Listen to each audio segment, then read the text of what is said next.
Bom, gente, boa noite. Hoje a gente vai ter mais uma palestra, nossa última palestra do Simpósio Continuado de 2020.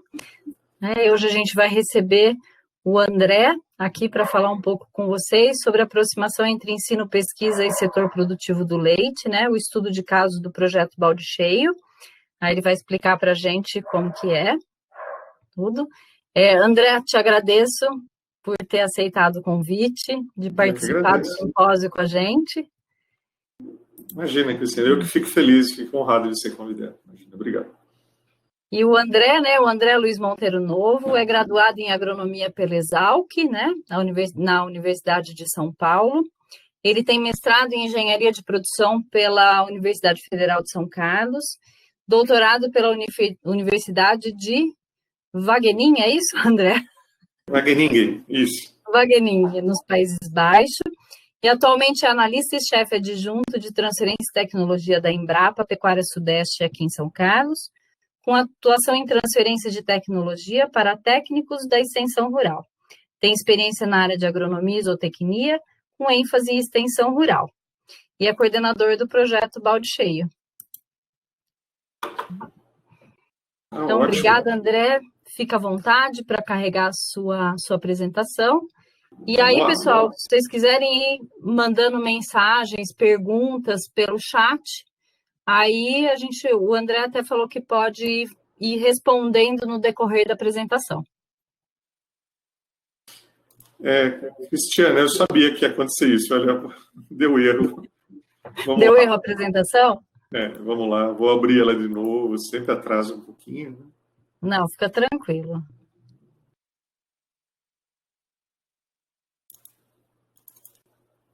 Mando sim, o pessoal está pedindo o link que está ruim de entrar. Eu vou mandar, gente. Só um minuto.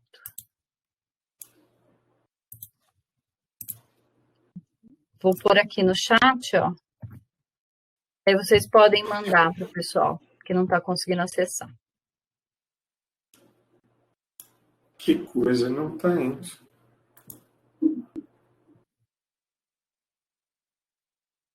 Minha apresentação está aberta. Então, se você apertar F5, você vai reiniciar a sua entrada na plataforma. Aí acho que dá certo. F5? Isso.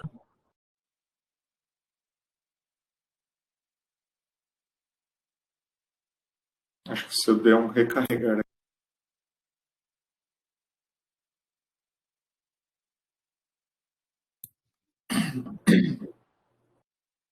Agora acho que você saiu e entrou, André, não foi?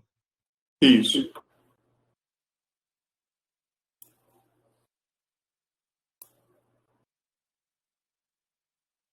Voltei?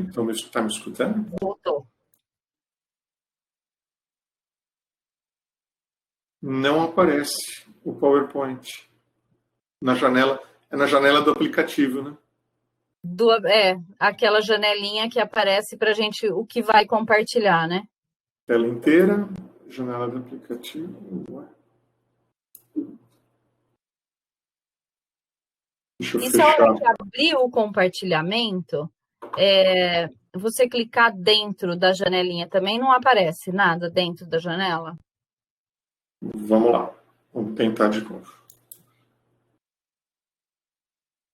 Peraí. Tem uma janelinha escrito Presentations. Vamos ver.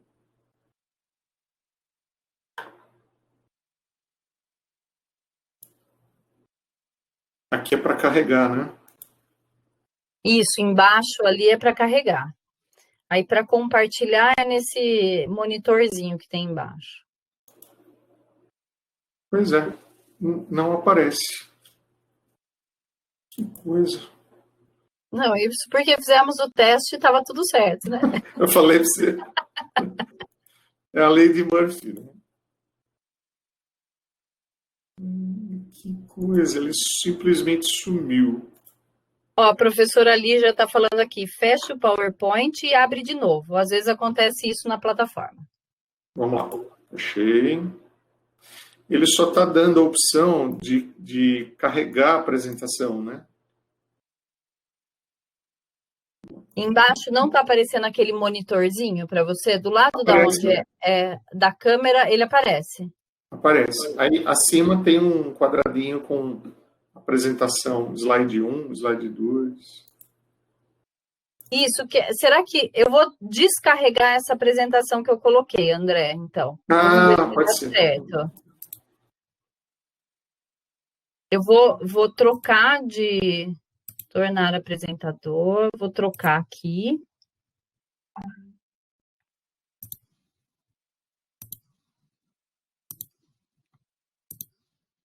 Não, ela não está indo, não está assumindo aqui.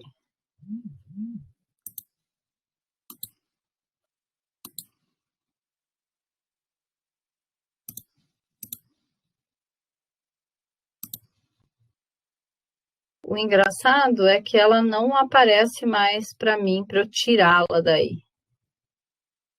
É mesmo?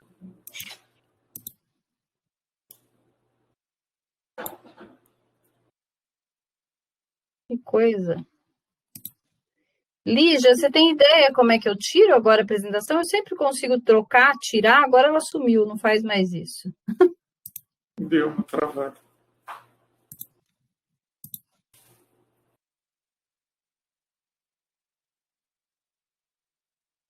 Vamos ver se...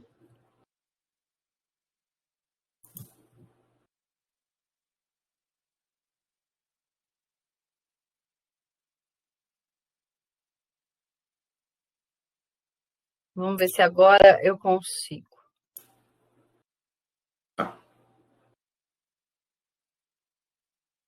Eu reiniciei a minha entrada também, vamos ver.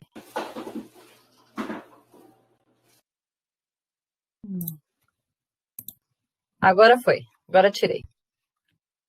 Deu? Tá, agora você me põe como apresentador, né? Isso.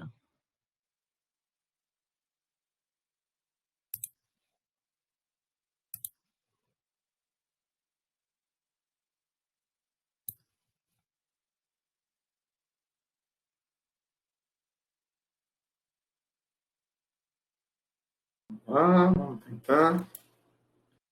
Não aparece. Não aparece.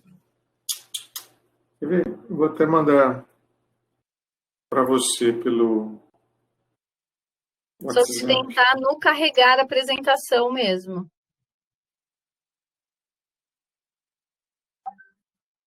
Vamos lá. Cancelar.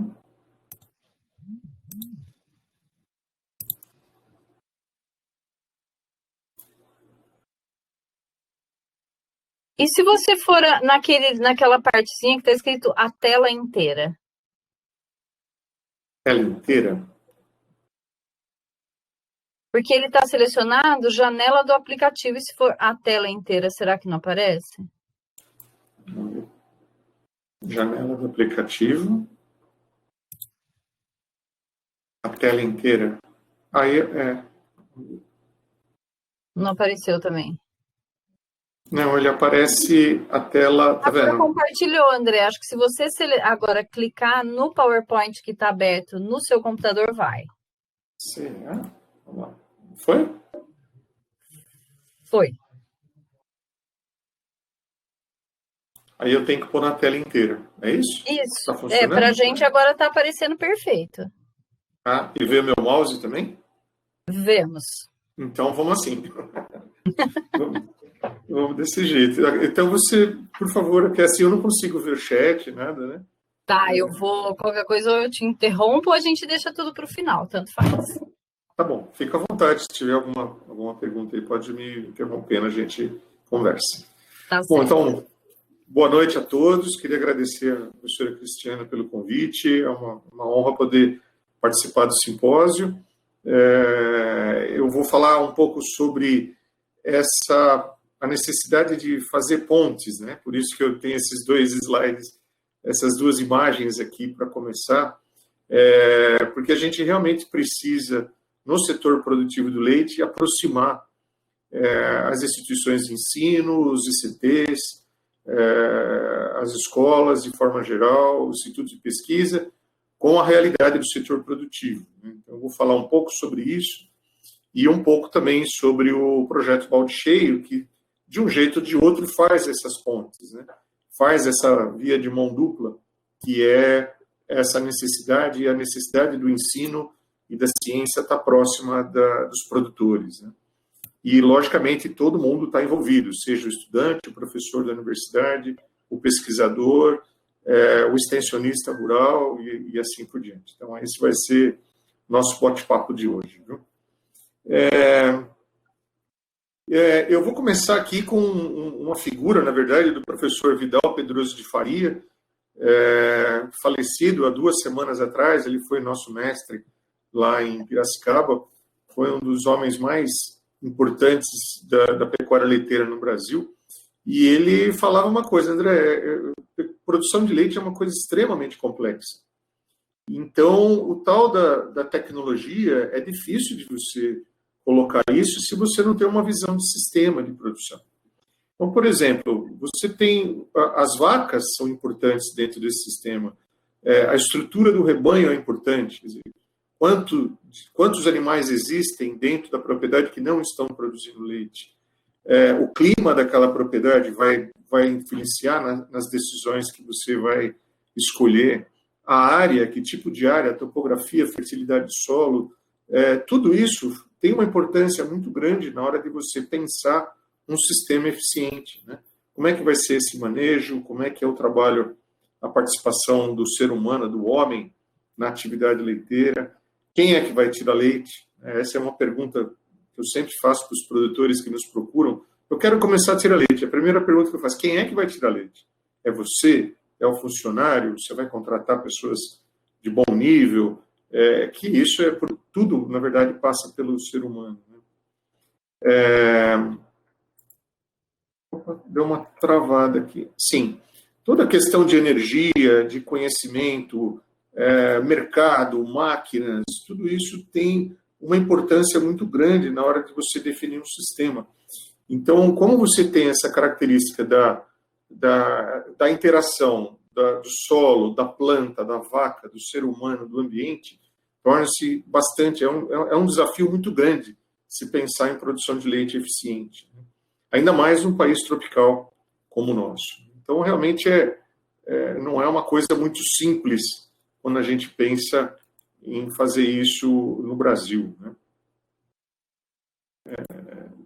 Na verdade, quando a gente tem, além desse desafio de estar fazendo uma coisa nova, quando você visita países de pecuária desenvolvida, você vai nos Estados Unidos, Holanda, ou na União Europeia, Nova Zelândia, você vê que a grande maioria dos produtores que estão representados aqui por essas bolinhas, eles estão muito próximos do que a gente chama da fronteira do conhecimento. Então, tudo que a universidade, as indústrias, as empresas de tecnologia produzem tem uma proximidade e a troca de informações é muito fácil. Na verdade, uma boa parte da pesquisa é feita com produtores, e esses produtores têm sistemas muito parecidos, né? Tanto que, se você visita um produtor lá, no caso da Holanda, onde eu estudei, eles são idênticos. Você fala, mas você não vê diferença de sistema, né? As vacas são as mesmas, o modelo de produção é o mesmo. Então, isso facilita, de certa forma, você trabalhar. E todos eles, na verdade, são absolutamente intensivos no uso e no seu sistema de produção. São sistemas de produção muito produtivos, altamente tecnológicos, uso de tecnologia absurda, e a interação sempre com a academia, com a ciência. Isso ajuda muito, principalmente em pecuária leiteira. Não só em pecuária leiteira, mas principalmente nessa atividade maravilhosa que é o leite. No caso do Brasil, o nosso contexto está um pouquinho mais para baixo, nós estamos mais ou menos aqui. Os produtores, de forma geral, no Brasil, são produtores extensivistas. Eles têm, na verdade, o gado, e eu muitas vezes perguntava para produtores, né, por que o senhor tira leite? E ele falava, porque eu tenho as vacas. Eu não entendia bem por que ele falava isso. Aí que depois que eu fui entender, na verdade, o que é importante é o rebanho.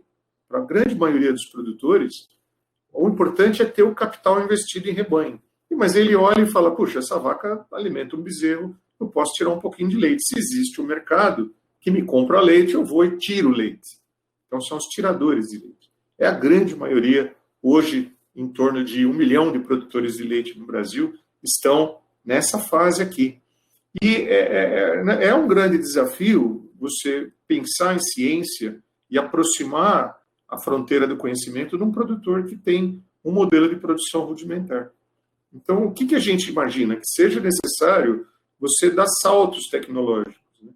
De você fazer as coisas mais simples primeiro, o mais básico primeiro, de forma que ele vá ganhando intensidade no sistema de produção, ele vá ganhando conhecimento e ele possa gradativamente ir subindo essa escadinha, até achar o modelo mais adequado para aquela realidade que ele tem. Então, nós estamos muito diferente desses tipos de países. Agora, se nesse eixo a gente tem a intensidade de sistema de produção, a intensidade de energia, de tudo mais, nesse eixo a gente tem algumas coisas fundamentais. Conhecimento é uma delas. Não dá para fazer salto tecnológico sem uma boa extensão rural, sem saber o que precisa ser feito, né? Precisa ter um mínimo de arranjo institucional. Significa o quê? Tem que ter um técnico assistindo o produtor, tem que ter uma empresa que se presta a fornecer ou a comprar mínimo de infraestrutura, comprar a produção, né? Um mínimo de infraestrutura de estrada, de luz elétrica, né? Sem isso a gente não consegue evoluir, né? Existem muitas regiões do Brasil que as estradas são absolutamente inexistentes. Nós temos trabalhado com produtores na Amazônia e você tem problemas sérios de fornecimento de energia, de chegar lá é difícil, trazer produção de lá é complicado. Nós estamos num país gigantesco. Então, tudo isso faz muita diferença na hora de se pensar a tecnologia. Então, um pouco do que eu vou conversar com vocês hoje vai ser isso. Como você gerencia a tecnologia no mundo de hoje, direcionada para aumento da renda do produtor, de forma que ele possa usar conhecimento para poder mudar de vida. Esse é o grande objetivo. Nós estamos na sociedade da informação, né? Hoje em dia, um pouco antes da gente ligar, eu estava conversando com a professora Cristiana e ela estava falando, né? Esse mundo novo que a gente ficou imerso, a internet, que gera para vocês oportunidade maravilhosa, né? Você tem uma explosão na geração da informação. O acesso a essa informação é irrestrito. E os problemas são mais complexos, né? Eu lembro que, quando eu me formei em agronomia, lá no século passado, né, é difícil falar isso, mas foi no século passado, em 1986 que eu me formei, as questões eram mais simples, né? O pessoal perguntava, como é que eu faço para adubar a pastagem? Essa era uma dúvida que eu enfrentava com os produtores no dia a dia. Hoje as perguntas são diferentes. Ele fala, como é que eu posso pensar um sistema sustentável de produção? Que envolve muito mais conhecimento, muito mais informação. E tem essa questão do acesso irrestrito. Eu tenho certeza de que, enquanto nós estamos aqui conversando, a maioria está acessando a internet, está fazendo 3, 4 coisas ao mesmo tempo, e você pode colocar lá no Google, né? Como produzir leite. Aparece lá 1 bilhão de páginas para você escolher. Então, o acesso a essa informação é restrito. Isso, na verdade, é muito bom, por um lado, mas tem um problema que é o seguinte: o conhecimento passa pela escolha certa das informações. Então, nem tudo que está na internet serve para todo mundo. Nem tudo funciona do jeito que está escrito lá. É preciso adaptar e entender o que é a melhor situação para cada caso. Qual informação é relevante e aqui o que não é relevante. Isso eu não estou falando de fake news, de propaganda enganosa, não. Estou falando de informação de qualidade. Mesmo assim, você tem 200 alternativas, qual que eu escolho? Tem um livro que eu gosto muito, que é do educador lá, do Mário Sérgio Cortella, do filósofo, que ele fala o seguinte: nós estamos na era da curadoria. O importante é saber o que importa. Esse é o título do livro que eu recomendo, se vocês puderem ler. Porque o que ele fala no livro? Não adianta você saber coisas que não são importantes para a sua realidade. Não faz diferença alguma, né? O importante é você saber qual é a informação que vai resolver o seu problema, né, naquele momento, dentro daquele conhecimento. Então, é necessário alguém filtrar esse tipo de informação E isso, de certa forma, os professores na escola fundamental, no ensino médio, na universidade já fazem.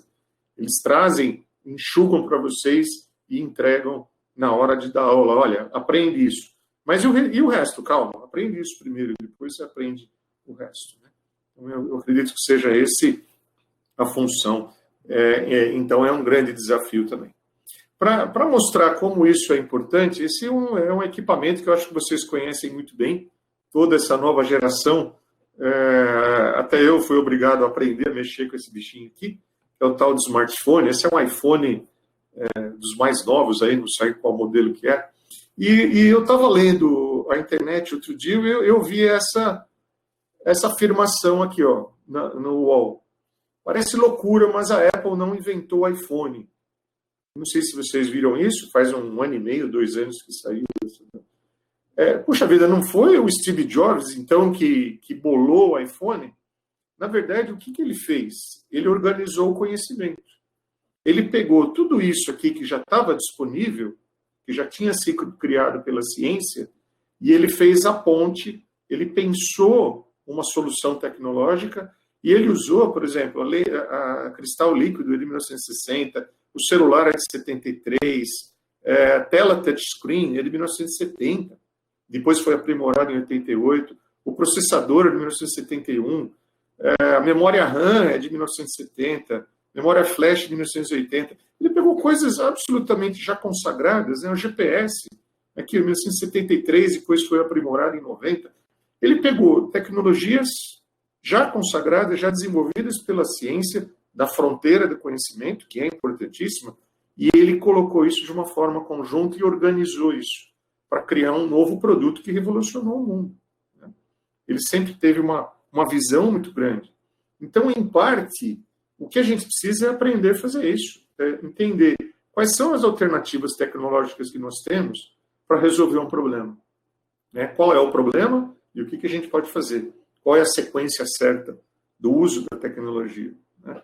Então, é isso que eu chamo da curadoria, é você transportar esse pensamento de inovação para o seu dia a dia, para resolver o problema do produtor que você vai assistir, da empresa que você vai trabalhar.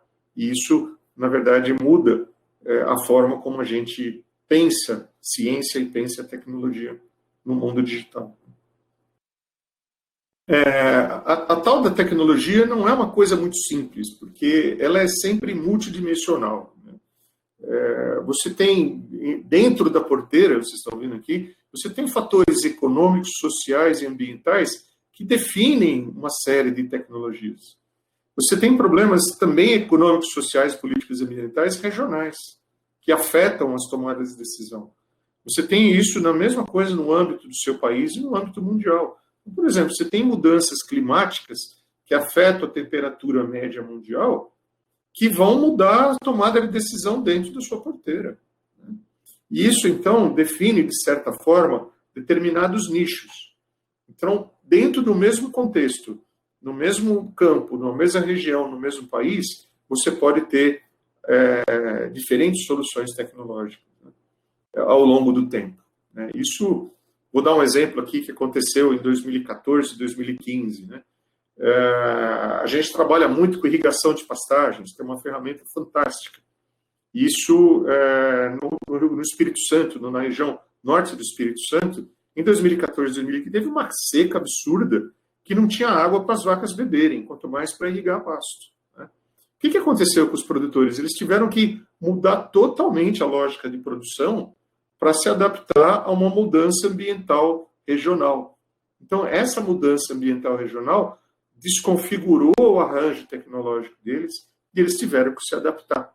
Se adaptaram, conseguiram produzir, manteve a produção, teve uma queda, mas voltou e agora voltou à produção normal. Então, é por isso que não existe, quando a gente fala pacote tecnológico, que pacote nós estamos falando? É um pacote para hoje, para agora, nessa condição. Da cerca para lá é outra conversa. Né? Atravessou uma estrada, passou determinado tempo, você muda totalmente esse nicho da tecnologia. Então, não é só saber trabalhar com uma tecnologia. Eu sei inseminar. Excelente. Mas a inseminação nem sempre é viável. Né? Você tem que saber encaixar naquilo que você sabe, dentro da necessidade dos produtores e do ambiente que você vai trabalhar. Tá? Tudo bem até aqui? Outro problema também que a gente costuma ver muito nessa questão de gestão de tecnologia é o modelo de transferência de tecnologia. Né? A grande maioria é assim, alguém na academia cria, isso é transferido para o pessoal da extensão, e o pessoal da extensão joga isso para os produtores. É um sistema que a gente chama linear.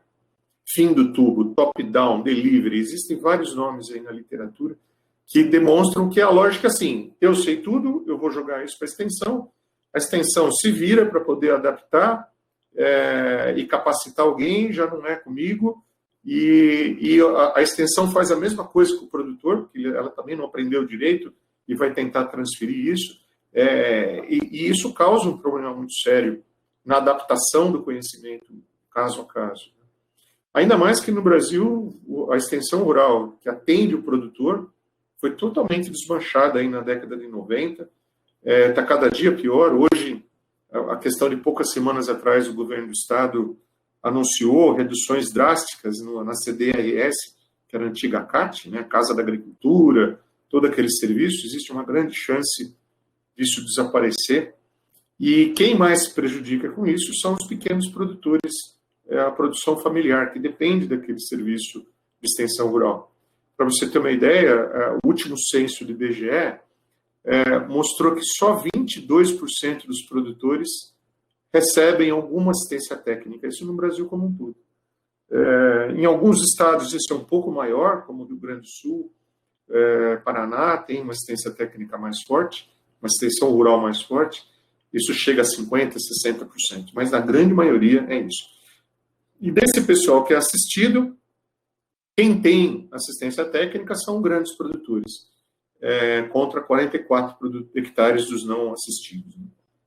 Então, realmente, mesmo que você crie hoje grandes soluções tecnológicas, existe uma dificuldade dessa solução chegar para quem realmente precisa. Tá? Mais um grande problema dessa falta de assistência técnica qualificada para produtores, né? É que negócio, gente, é uma baita... Aliás, tecnologia é um baita negócio. Né? Existe a questão envolvida na venda de tecnologia. Para vocês terem uma ideia, na atividade leiteira, da porteira para dentro, todo ano gira em torno de 4,6 bilhões de dólares.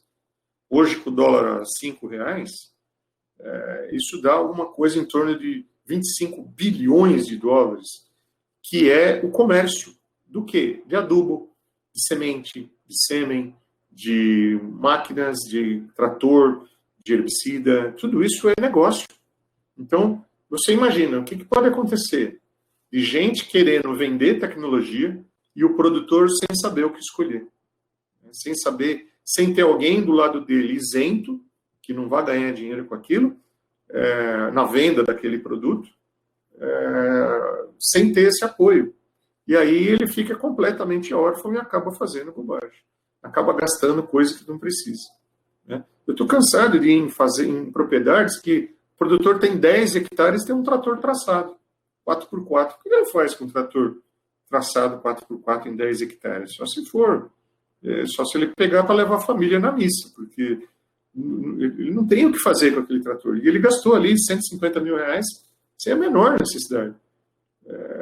Mas é um bem, tá? Eu vou pagar em parcela. Sim, o juro é baixo. É baixo. Existe juro subsidiado? Sim, existe, principalmente na produção familiar. Mas ele não consegue pagar. Por quê? Porque alguém falou para ele que precisava ter um trator traçado, senão ele não ia sobreviver. Então é um problema muito sério essa falta da extensão rural, ou, o que é pior, às vezes tem um técnico e ele não foi capacitado para poder orientar os produtores no caminho certo. Vamos lá, está meio devagar aqui a passagem dos slides.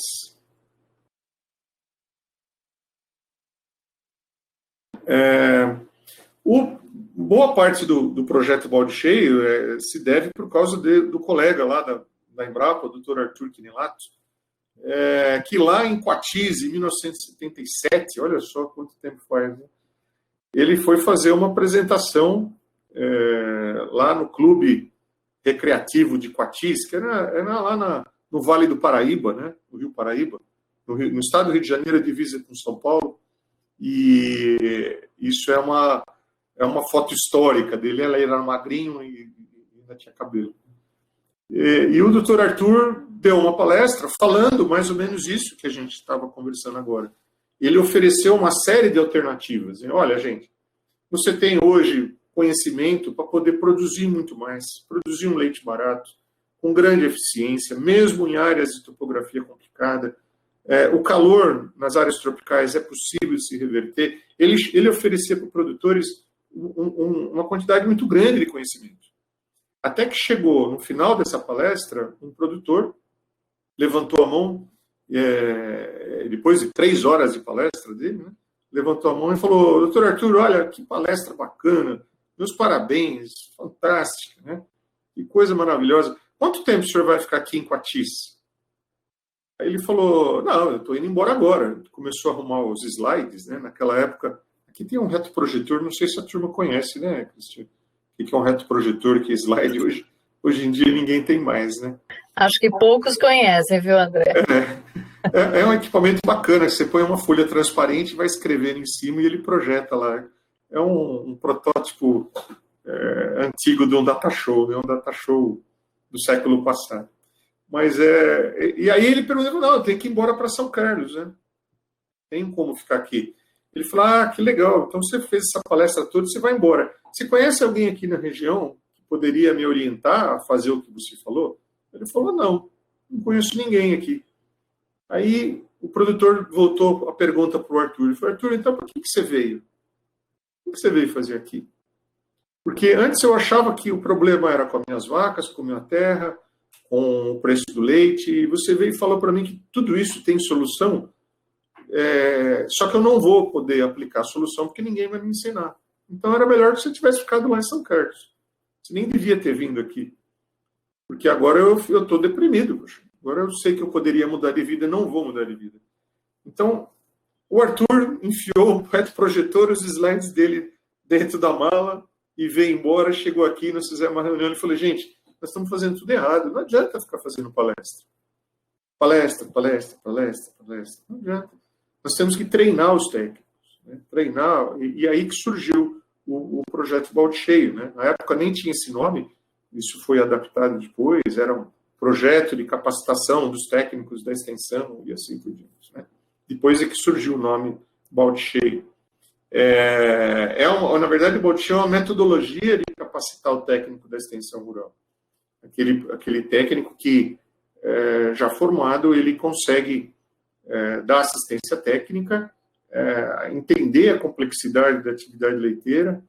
E a sala de aula dele, o Arthur falava: Arthur, mas como é que nós vamos fazer? Vamos dar aula para ele numa sala de aula, colocar todo mundo lá e ficar falando? Ele falou: não, nós temos que mudar a sala de aula. A sala de aula dele tem que ser no campo, dentro da realidade de um pequeno produtor. Então essa foi a sacada, né, da gente fazer visitas periódicas a técnicos da extensão, como se fosse um curso, mas não é dar aula, é fazer junto com ele. Né? Entrar dentro dessa propriedade, que queira, logicamente, participar, e começa com pouca carga teórica, por uma boa parte da teoria eles já aprenderam na escola, na universidade, na faculdade, e ele vai só organizar o conhecimento para que o produtor possa, dentro da realidade dele, mudar de vida. Sair de 10, 20 litros de leite por dia, passar a produzir 100, 200, 300. Existe já conhecimento acumulado para isso. É só saber aplicar, né? Na hora certa e no momento certo. E tem sido um aprendizado mútuo, porque quando a gente visita alguém, a gente aprende. Você está lá ensinando, mas você está aprendendo também. Você está vendo uma situação nova, uma dificuldade diferente, tem mais gente ali tentando entender o que está acontecendo e dar uma opinião, dar uma sugestão, e você consegue ter esse treinamento dos técnicos nesse contexto. Começou lá em 98, né, então já temos uma história aí de mais de 20 anos. A partir de 2005 teve uma expansão no âmbito nacional. Hoje a gente está no Brasil inteiro, já tem demanda para outros países da América Latina, América Central, de aplicação da mesma metodologia nesses lugares. Mas o projeto Blockchain não é assistência técnica, né? Não é diferente. É um treinamento que ensina os técnicos a colocar a tecnologia dentro dos sistemas, né? O conceito é uniforme, mas cada caso é um caso, e o que o técnico precisa entender é quais são os fatores de produção. Como é que eu analiso um sistema do ponto de vista de fator de produção? Como é que é a terra, quanta terra eu tenho, como é que são as vacas, qual é a mão de obra, quais são os equipamentos, as máquinas que eu tenho para produzir dentro daquela realidade. Então é isso que a gente tenta capacitar. E ele, ao mesmo tempo, o blockchain não só faz assistência, mas ele trabalha também com a formação de arranjos locais, para que essa assistência se perenize, né? Nós queremos que esse técnico seja treinado e ele fique naquele município, para poder dar assistência técnica para outros produtores, né? Isso envolve mais gente, né? O desenvolvimento regional se potencializa. Eu vou dar alguns exemplos aqui, por exemplo, de algumas prefeituras do Paraná que têm resultados fantásticos, né? Por ter investido num técnico da extensão para poder ser treinado, e mudou a realidade de muita gente lá, né? Se tornou um polo de produção de leite, a cidade de Planalto, Francisco Beltrão, lá no Paraná, né? Por causa desse tipo de trabalho.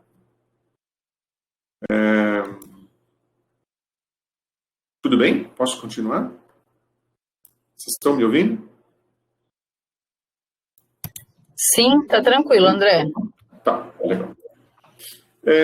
Outra coisa também, como eu falei, o projeto Balde Cheio, ele faz a capacitação dos técnicos da extensão em produção intensiva de leite. O que a gente quer dizer? Produzir muito por hectare, produzir muito por área, fazer pequenas propriedades se tornarem viáveis. Porque no Brasil, a atividade leiteira é característica de pequenas áreas, né? O pessoal fala, não, eu vou trabalhar com soja. Pô, soja é maravilhoso se você tiver 200 hectares para cima. Se você tiver 50 hectares, você não vai viver de soja, né? Mesmo com o preço da soja alto. Tem coisa muito mais interessante para explorar em pequenas áreas, né? A cana, a mesma coisa, né? E a gente tem, na realidade, vários modelos de se produzir leite. Aquele que eu já falei, da produção extensiva, mas isso tem problemas ambientais grandes, né? Você tem problemas de erosão, perda de fertilidade, produção de gado de corte com baixa produtividade, sem tecnologia, é o pior negócio do mundo, né? Porque você tem degradação do seu ambiente e nunca mais se recupera, ou nunca mais, vai demorar muito para recuperar o potencial produtivo de uma propriedade mal gerenciada, né? De forma geral, existem modelos onde eu vou produzir um pasto sem muita tecnologia, eu coloco um animal rústico de baixa produção, vai produzir pouco leite, você não gera renda. Chega no final do mês, aquela família produziu 50 litros de leite, 40 litros de leite. Isso não dá o almoço, não dá qualidade de vida. Então não tem como a gente pensar para viabilizar essas famílias e a produção de leite sem pensar em alta produtividade. E alta produtividade tem a ver com dois fatores aí bastante simples, né? O número de vacas em lactação por hectare e a produção por vaca em lactação. Quando eu junto essas duas coisas, eu vou ter muito gado por hectare e boas vacas produzindo individualmente muito bem, né? Em outras palavras, só separando um pouco mais essa forma, desse lado da equação, número de vacas em lactação por hectare, depende da eficiência agronômica, de eu ter boa capacidade de produzir forragem, e tem que ter a eficiência zootécnica, né? A composição do rebanho é importante, porcentagem de vaca e lactação é importante, e aqui, porcentagem de vaca e lactação influencia a nutrição dos animais, a reprodução, e tudo isso vai afetar. E do outro lado da equação é a produção por vaca, né? Que tem a ver com o conforto desse animal, com a genética, com o manejo, a nutrição que ela recebe e a sanidade. Então, na maioria dos casos, os produtores, na hora que resolvem produzir leite, como agora que o preço do leite subiu, nós estamos num preço histórico aí na faixa de R$2 o litro de leite, ele sai comprando vaca, porque ele acha que o problema é só comprar genética, mas vocês estão vendo que genética é apenas uma parte do sistema de produção. Se ele não tiver eficiência agronômica, eficiência zootécnica e mais esse tanto de coisa aqui, ele vai quebrar. E é o que acontece na maioria dos casos, né? Não sabe o que fazer, faz bobagem.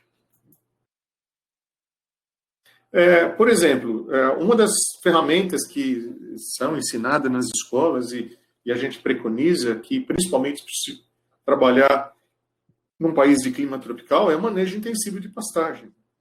Porque eu consigo produzir muito por hectare, e se eu produzo muito por hectare, eu consigo ter um monte de vaca por hectare, com boa qualidade de forragem, e isso viabiliza a produção econômica em áreas reduzidas, né? Os pastos bem manejados são perenes, né? Nós temos áreas lá na Embrapa, o capim-tobiatã sendo adubado, manejado, que está fazendo agora 26 anos que foram implantados, né?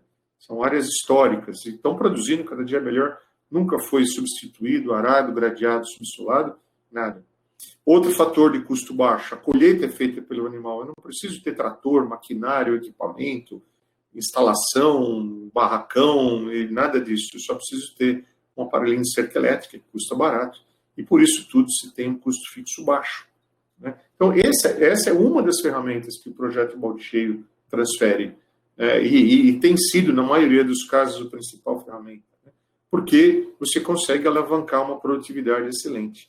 Essa é uma brincadeira que a gente faz quando recebe técnicos de outros países, principalmente de clima frio, né? Quando eu recebo meus amigos lá da Holanda, ou vem alguém da Nova Zelândia, a gente faz isso, a gente leva eles lá no sistema Embrapa, corta aqui uma toceira de capim mombaça, né? Isso é por volta do meio-dia, e eu falo assim, olha, nós estamos indo almoçar na cidade, eu vou cortar esse capim, e na volta a gente vai ver quanto que ele cresceu. E todo mundo acha que é brincadeira, né? Fala, mas esses brasileiros são tudo exagerado, né? Acha de capim crescer. E a gente sabe do potencial, né? De quanto que se consegue fazer. Voltamos lá 2h20, isso no meu relógio, e já é possível observar, 2 horas depois, né? Já é possível observar o quanto que o capim já cresceu. Essa folha está pronta dentro do colmo e ela só tem que fazer abrir. Então, isso significa o quê? Que eu consigo produzir muito por hectare. Eu consigo colocar muita vaca por hectare porque nós estamos aproveitando esse maravilhoso clima tropical que a gente tem. Calor, luz, essas forrageiras espetaculares que estão disponíveis. É lógico, isso não vai acontecer se você não adubar essa pastagem, se não tiver umidade no solo e assim por diante. Mas isso choca o pessoal de fora. E teve o pessoal da Nova Zelândia, o cara ficou branco, né? Ele falou, a Nova Zelândia vive de leite. É o maior exportador de leite em pó. E ele começou a ficar branco, ele perguntou, quantos no Brasil fazem isso aqui que vocês estão mostrando para a gente? Eu falei, muito poucos. Aí ele voltou a respirar. Porque ele ficou apavorado, né? Tanto que o pessoal da Nova Zelândia está vindo comprar terra no Brasil para poder explorar esse potencial. E eles compram terra onde? Na Bahia, no Nordeste, onde tem mais sol do que aqui, mais calor do que aqui, tem disponibilidade de água, a terra é barata. Então, eles estão montando grandes empreendimentos para produzir leite aqui no Brasil, e não na Nova Zelândia, por causa de explorar esse tipo de fator de produção de recursos. Olha só o que dá para fazer quando você tem um sistema bem enxuto. Isso aqui é a menor propriedade do projeto Balde Cheio, lá no Rio de Janeiro, em Valença. É o Fabinho. O Fabinho, que é o dono da propriedade, ele mora com a mãe e a irmã. Ele trabalha lá na universidade, lá na faculdade de Valença, e ele trabalha lá no sítio da faculdade, e ele tem essa área de meio hectare. Meio hectare, acho que vocês já têm uma ideia de quanto que é. Essa faixa amarela aqui é todo o latifúndio dele, né? E o Fabinho entrou no projeto Balde Cheio, ele tem uma área bastante pequena, toda essa parte da frente dele aqui é Tifton 85, e essa área de morro é cana-de-açúcar. 3.000 metros de Tifton, 2.000 metros de cana, é metade de um campo de futebol aproximadamente. Essa é a casa onde ele mora, e tem aqui onde ele faz ordenho. Tá? O Fabinho produziu, em 2016, em torno de 105 litros de leite por dia, na média. Com essas 6 vacas, olha, 1, 2, 3, 4, 5, 6, uma delas estava seca, as outras 5 vacas produziram 20, 21 litros de leite em média. tinha vaca produzindo 30, 35 litros de leite, comendo pasto concentrado, pasto irrigado, e na época do inverno ele suplementava com um pouco de cana-de-açúcar. Isso dá 70 mil litros de leite por hectare. Né? Essa não foi a maior produção dele, ele teve produção superior, ele chegou a bater 120 litros em 2018. Ele ganhava livre no final do mês alguma coisa em torno de R$2.000. Mas fala, mas R$2.000 é muito pouco. Eu falei, sim, mas em meio hectare, né? R$2.000 por mês são R$24.000 no final do ano de fluxo de caixa. Né? De fluxo de caixa. Mas o resto? Cadê? Não tinha resto, era só isso, pasto, vaca. E cadê a recria, a vaca seca? A recria não tinha recria. Se ele precisava trocar, ele vendia uma vaca e ia lá e comprava outra. Tem bons criadores de gado de qualidade especializada na região. Então, isso mostra o potencial. 70 mil litros de leite por hectare ano é muito leite. Então, ele mudou de vida, ele conseguiu comprar mais 4 hectares ali perto, aí já virou realmente um latifundiário, né, depois que ele saiu, e ele vai continuar produzindo leite, vai aumentando a escala, porque ele já aprendeu. E o técnico que assiste ele é do Balde Cheio, o Zé Rogério, que hoje também está lá na Faculdade de Valência. Isso mostra o potencial de fazer muita coisa. Né? Aí se vocês perguntam, puxa, André, mas isso aí é tão bacana, esse tal de pastejo rotacionário, por que pouca gente faz? Porque muita gente não teve orientação técnica, não teve alguém do lado dele que sabia fazer. E aí fez planejamento inadequado, porque o que acontece? Se eu não tenho um técnico que me assiste, eu vejo um vídeo no YouTube e saio tentando fazer. Eu jogo o adubo de qualquer jeito, puxo a cerca elétrica de qualquer jeito, sem ter planejamento, sem fazer análise de solo, sem pensar em conforto animal, e aí não dá certo. Aí não dá certo e põe a culpa no preço do leite, na vaca, no carreteiro, no empregado, e assim por diante. Então, há necessidade de transferência de tecnologia. Quando a gente fala em transferência de tecnologia, existe uma coisa diferente. Transferência de tecnologia é diferente de difusão. Difusão de tecnologia é, por exemplo, olha, eu vou numa feira agropecuária, eu vou difundir uma tecnologia, eu faço um folder, eu faço uma palestra. O que o Arthur fez lá em Quatis é difusão. Eu estou chamando a atenção das pessoas e isso é um processo social. Transferência de tecnologia é você ensinar a fazer. É como fazer. Aqui você ensina o que fazer. Aqui a gente ensina como fazer. É um processo individual. É difícil você fazer isso sem ter um treinamento no campo. Né? O ideal é que a escola prepare vocês a já como fazer. Ensinar aí numa propriedade, olhar e como manejar pasto. Como fazer uma ordenha. Esse seria o ideal. Aí você já sai pronto. Né? É a mesma coisa, por exemplo, que inseminação artificial.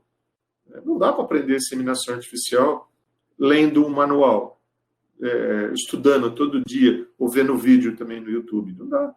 Por quê? Se você não colocar a mão dentro da vaca, segurar a cervix e posicionar o aplicador no lugar certo, você não emprenha a vaca. Isso você só vai aprender fazendo. Né? É muito diferente. É isso que a gente tenta fazer no Balde Cheio, ensinar os técnicos a manejar pasto, a fazer uma formação do canavial, a poder escolher as alternativas de concentrado daquela região que vão compor a dieta dos animais. Tem regiões onde a gente atua que não chove 200 milímetros lá no semiárido, no agreste nordestino, que é complicado de trabalhar. Bom, dá para fazer pasto irrigado lá? Não dá, né? Não tem água para beber. E o que nós vamos ter que fazer? Se tiver muito pouca água, é palma. Se tiver um pouquinho de água, é cana. Nós vamos achar soluções tecnológicas que se adaptem, estratégias de alimentação que se adaptem àquela situação. Se você está numa região mais fria, dá para trabalhar com aveia azevém, com outros tipos de forragem, com outros tipos de concentrado, com outro tipo de gado. Então, isso precisa ser todo interligado. É isso que a gente tenta fazer no Balde Cheio. Mas não é só a parte de produção de volumoso, de alimentação. O produtor ele tem que ter um aprendizado de gerenciamento do rebanho. Aqui eu tenho o quadro de controle reprodutivo, que tem lá no sítio da Unicep, né?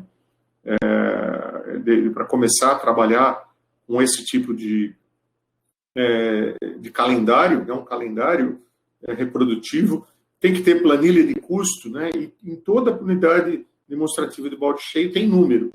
Ninguém chega numa unidade e fala: e como é que está indo aqui, seu Zé? Está indo bem? Ah, está indo bem. O senhor está ganhando dinheiro? Tô. Não, ele tem que falar. Quanto que ele está ganhando de dinheiro? Quanto por hectare? Quanto de leite ele está produzindo? Porque tem que ser um jogo aberto. Dá certo ou não dá certo. E isso precisa estar baseado em números. Por incrível que pareça, essa é uma das maiores dificuldades, os produtores tomarem nota das coisas. Tomar nota de quanto gastou, quanto recebeu, que dia que a vaca criou, que dia que o boi cobriu, e fazer controle leiteiro. São 5 coisas absolutamente simples, mas pouca gente faz. Eu tive há pouco tempo no Rio Grande do Sul, visitando produtores de uma cooperativa Piá, lá na Serra Gaúcha, e fomos visitar eles.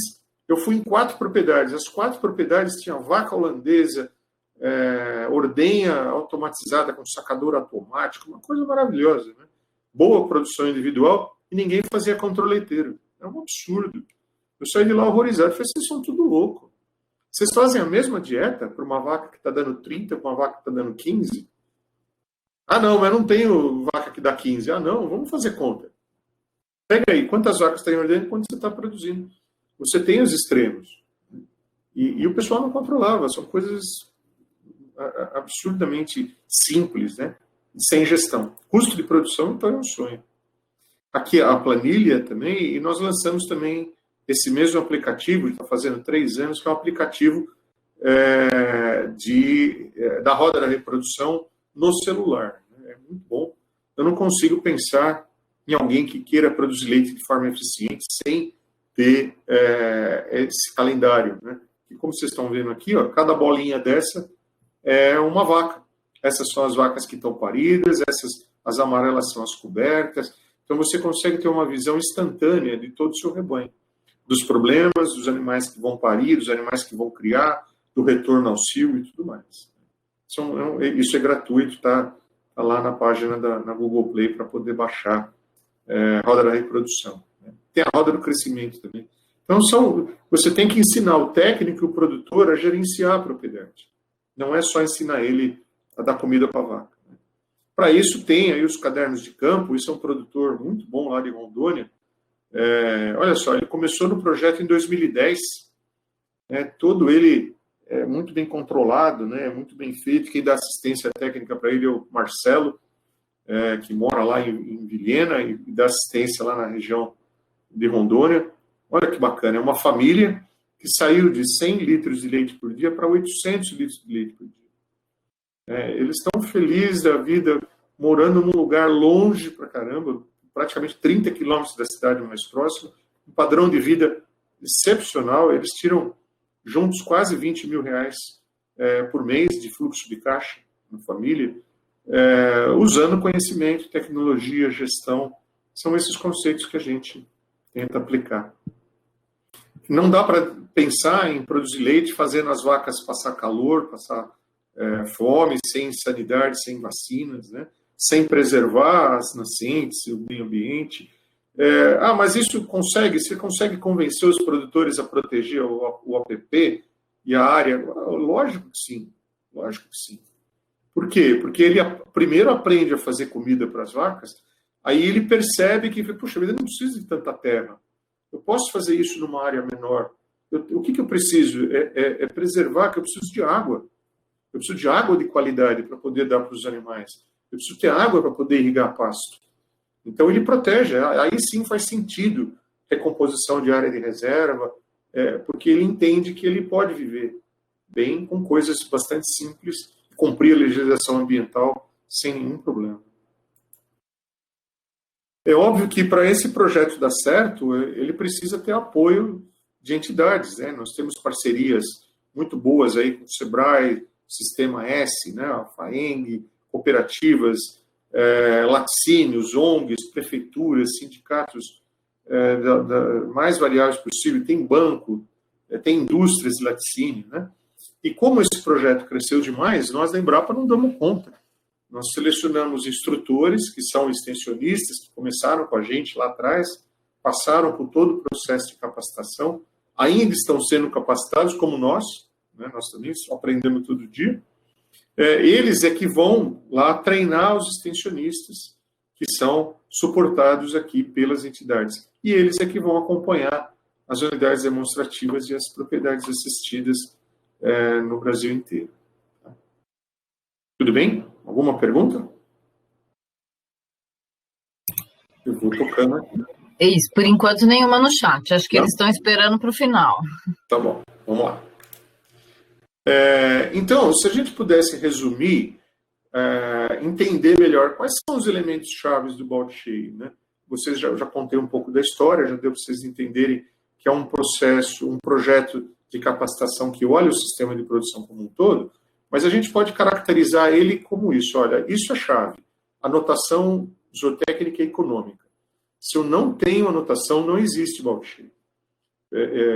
Nós não podemos trabalhar com produtores se você não tem dado informação qualificada, né? É uma ferramenta absolutamente necessária para você poder tomar a decisão junto com o produtor. Mostrar para ele os caminhos baseado em número que ele mesmo coletou.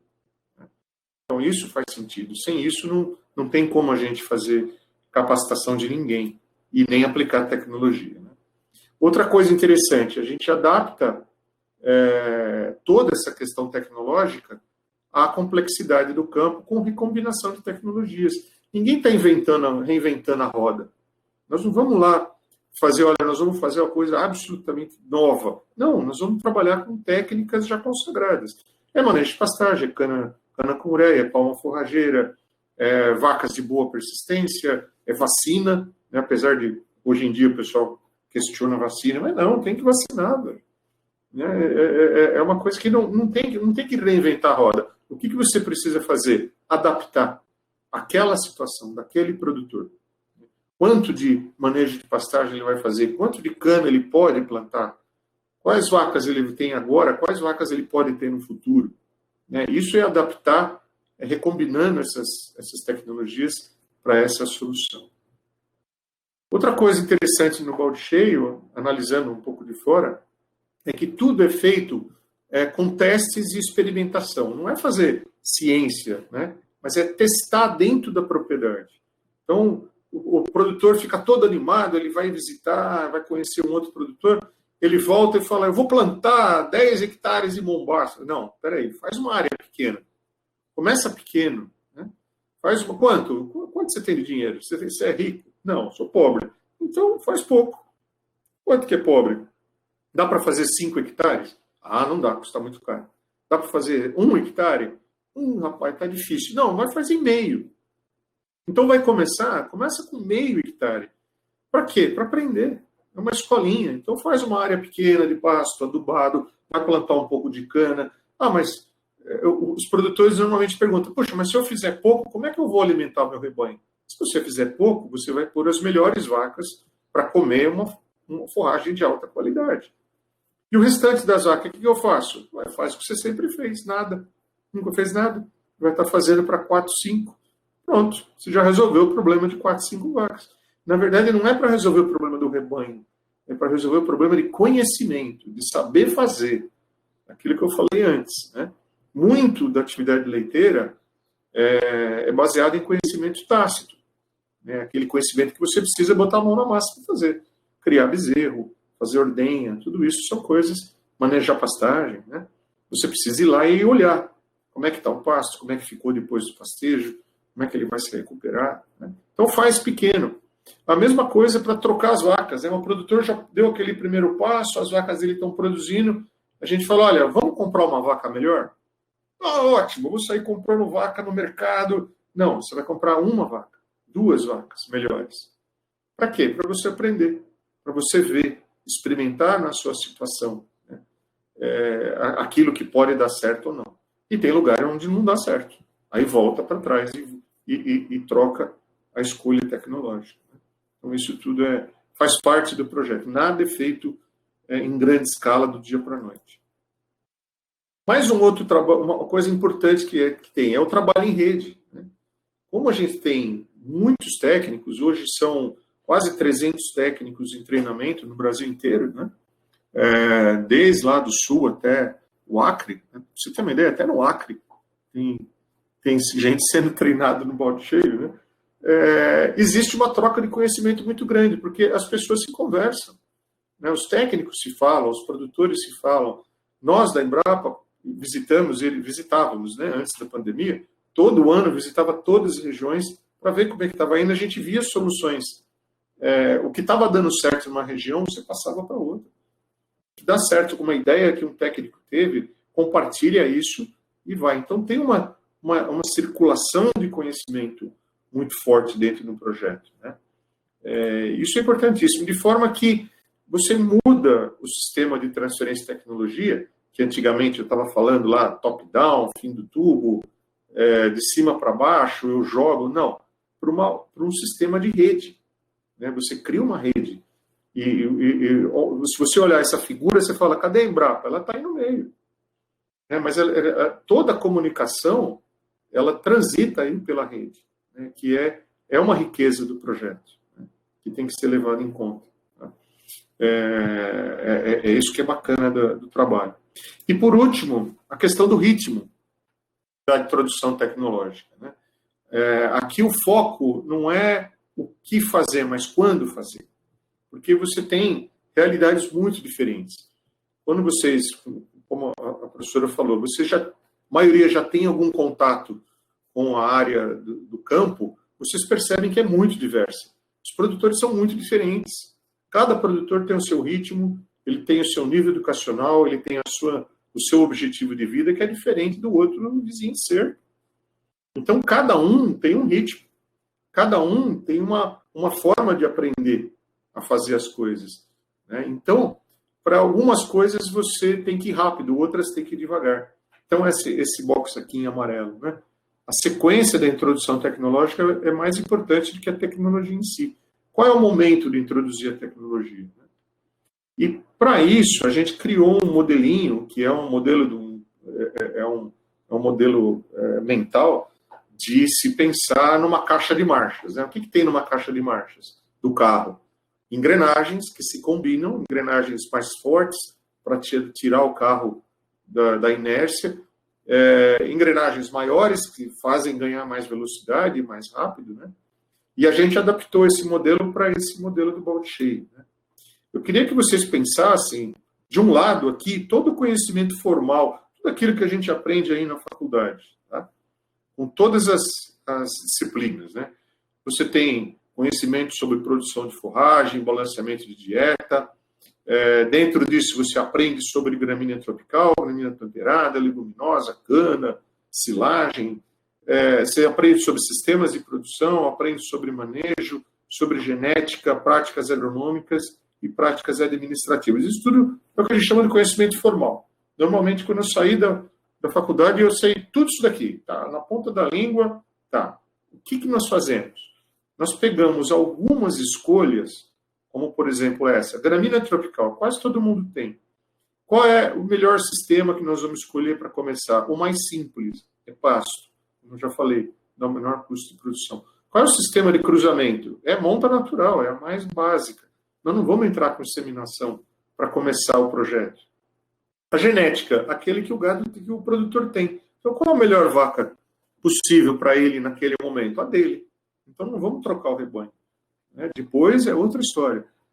Vai usar fertilizante, vai tomar nota num papel, não precisa ter um computador para isso, de forma que você monta um conjunto de engrenagens para engatar a primeira marcha e aplica isso num produtor que está começando o processo de intensificação. Lembra aquela primeira figura lá do começo da apresentação? De você ir dando saltos tecnológicos? Nós vamos usar essa marcha. A gente combina algumas tecnologias simples, robustas, para o cara começar a sair do zero. Ele começa a montar o quebra-cabeça dele com coisas básicas para ele sair do zero, sair daquele modelo extensivista de baixa produtividade. Quando ele chega na segunda marcha, você troca as escolhas, porque precisa trocar a engrenagem. Em algum momento, aquele pasto já não é a melhor alternativa. Aí ele pode formar uma outra área com pasto melhor, ele pode começar a trocar o gado aqui na terceira marcha, pode introduzir uma irrigação, e aí ele vai paulatinamente passando pelos braços, passando de um sistema de baixa produtividade para um de alta produtividade. Ele passa a usar uma área pequena da propriedade, uns 5 hectares, por exemplo, intensivo, e o que ele faz nos outros 15? O que ele sempre fez. Ou se tiver sobrando terra, arrenda, né? Põe lá o gado para arrendar, vai aumentando a renda dele, vai protegendo, fazendo áreas de proteção ambiental, a partir do momento que ele trabalha com isso, né? O que é bacana é o seguinte, a velocidade da troca de marcha depende de uma série de coisas. Se o produtor tem mais capital, você troca de marcha mais rápido. Se os preços do leite estão favoráveis, você troca de marcha mais rápido. E se o mercado, eu tenho um bom mercado, eu tenho uma nova indústria que está comprando leite, pagando bem, eu posso pensar em acelerar o processo de troca de marcha. Mas não é só a questão econômica, tem a questão de objetivos do produtor, do ciclo de vida. Ele está começando agora, ele tem uma família para criar, vários filhos, então ele tem mais mão de obra, ele pode ir mais rápido. Não, ele já é idoso, ele tem dificuldade de locomoção, vamos mais devagar. E tem toda a questão ambiental, de arranjo institucional, de política de governo, isso tudo altera a velocidade da troca de marchas. E pode acontecer, como no caso que eu falei para vocês lá do Espírito Santo, do produtor está na 4ª, 5ª marcha, voando, dirigindo a 200 por hora, ele tem que reduzir a marcha, porque aconteceu alguma coisa que deu problema e ele foi obrigado a reduzir, trocar a tecnologia para poder fazer. Então, eu gostaria que vocês pegassem esse modelo de aquilo que vocês estão aprendendo na faculdade, como que essas coisas se ligam dentro da propriedade que você vai assistir. Quando você faz isso num sistema, numa propriedade 1, 2, 3, em N lugares, em diferentes regiões, você acaba repensando o seu modelo, fazendo escolhas diferentes depois. Eu vou dar um exemplo da irrigação de pastagens. Há 15 anos atrás, a gente não falava de irrigar pastos. Era talvez a 9ª marcha, né? Lá na frente. Hoje já é uma realidade. Talvez na 3ª marcha a gente já pense, olha, vamos começar a pensar. O Arthur, ele é mais radical que eu, ele já quer colocar na 1ª, a irrigação. De tão apaixonado que ele é pela tecnologia. É bom. Funciona, dá resultado. Mas não é para todo mundo. Nem todo mundo tem água suficiente para irrigar. Né? Tem limitações da tecnologia, como eu já falei para vocês. Então, esse é um modelo que explica essa questão do quando. Né? E eu vejo esse erro direto. Né? Eu fui visitar também um Sebrae, num estado aqui do Sudeste, falando sobre o balde cheio, e eles falaram, não dá para fazer, porque custa muito caro, ainda mais que agora nós fizemos uma opção, eles tinham gasto 3 milhões de reais em compra de embrião para fazer FIV, fazer fertilização in vitro, em produtores que não tinham que as vacas comer. Quer dizer, FIV, eu nem sei em qual marcha isso encaixar, talvez na 15ª marcha, né? Porque não era o momento de entrar. E isso eles massificaram, colocaram embrião em tudo quanto foi vaca lá naquela região, o resultado foi péssimo, não aconteceu nada, não mudou a realidade de ninguém ganhou dinheiro com aquilo, com exceção de quem vendeu os embriões. Quem vendeu os embriões com certeza ganhou dinheiro. Mas olha só que distorção, como se uma tecnologia sozinha fosse dar resultado. E não é isso que a gente vê. Né? Como o projeto, que vocês já devem ter percebido, dá certo? Dá, mas ele demora, porque é um processo de aprendizado. A curva de mudança de produtividade é lenta. Leva 2 anos, 3 anos, até o produtor entender, aprender o que ele tem que fazer, aprender a tomar nota, aprender a manejar pasto, recuperar a fertilidade do solo, recuperar a condição de nutrição do rebanho. Tudo isso leva 1, 2, 3 anos. Tem gente que vai mais rápido, tem gente que vai mais devagar. Então, leva tempo para ele dar essa virada de chave. Em média, de 2 a 3 anos. Em média. Que é o que representa essa linha da produtividade. Mesmo você olhando essa linha, o dia a dia é bem diferente. Tá? Você tem produtores muito rápidos e produtores mais devagar. Quando a gente analisa, esse daqui fez parte do meu doutorado, eu analisei 50 produtores de 5 regiões diferentes, né? Você analisa o que acontece com a margem bruta dessa propriedade num primeiro ano e comparativa com o terceiro ano de projeto, quase dobra a margem bruta por hectare, mesmo que o preço do leite não suba. Olha só, 92% mais de margem bruta por área e com 7% só de aumento de preço deflacionado. Isso é motivo, isso foi causado pelo quê? Porque ele tem mais vacas em lactação por hectare, produz 43% mais leite, em média, a produtividade da vaca aumentou, a produtividade da mão de obra aumentou e a produtividade da terra aumentou. Então, a combinação desses indicadores é que explica por que quem participa do balde cheio ganha mais dinheiro. Porque não é visto sempre a visão sistêmica de análise do que o produtor tem e o que ele pode fazer. Aqui são produtores desde o Rio Grande do Sul até o Ceará.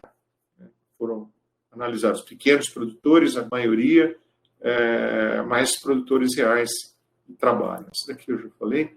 Em 2017, a gente fez um trabalho muito interessante, dessa vez não com 50 propriedades, mas com 374 planilhas, junto com a Federação da Agricultura de Minas, em todas as regiões de Minas Gerais, sul de Minas, Triângulo Mineiro, oeste, Alto Paranaíba, Jequitinhonha, todas as regiões de Minas estavam representadas, analisando esse conjunto de dados. Tinham produtores que tinham acabado de entrar no projeto, tinham produtores com 12 anos de trabalho. E alguns indicadores muito interessantes, que em média são 50 hectares, com 76% de vaca e lactação, que é um número muito bom em média quando analisa um conjunto como esse, quase 400 litros de leite por dia. Nós repetimos esse ano, 2019, esse ano não, mas o ano passado. Em 2020 não era para contar, Então, 2019 a média bateu nos 400 litros por dia, em média. A média brasileira é em torno de 100 ou menos. Então, e a produtividade de 4.500 litros de leite por hectare ano, que é a produtividade da Nova Zelândia, a produtividade do Uruguai, a produtividade da Argentina. Então, nós temos condição de fazer isso. Isso é uma média. Isso é a média. Não são os melhores, não. Tem gente muito melhor. Isso é conseguido porque é uma mudança de filosofia de trabalho. Se vocês olharem aqui, olha, em média, no Brasil, isso é um trabalho feito em Minas Gerais, pelo professor Sebastião Teixeira Gomes, 1996. Olha só, 25% de vaca em lactação em Minas Gerais. Em 2006, ele repetiu, deu 23%. Então, o que significa? Que as fazendas de leite no Brasil, na verdade, tem pouca vaca dando leite. A grande maioria são fazendas de cria.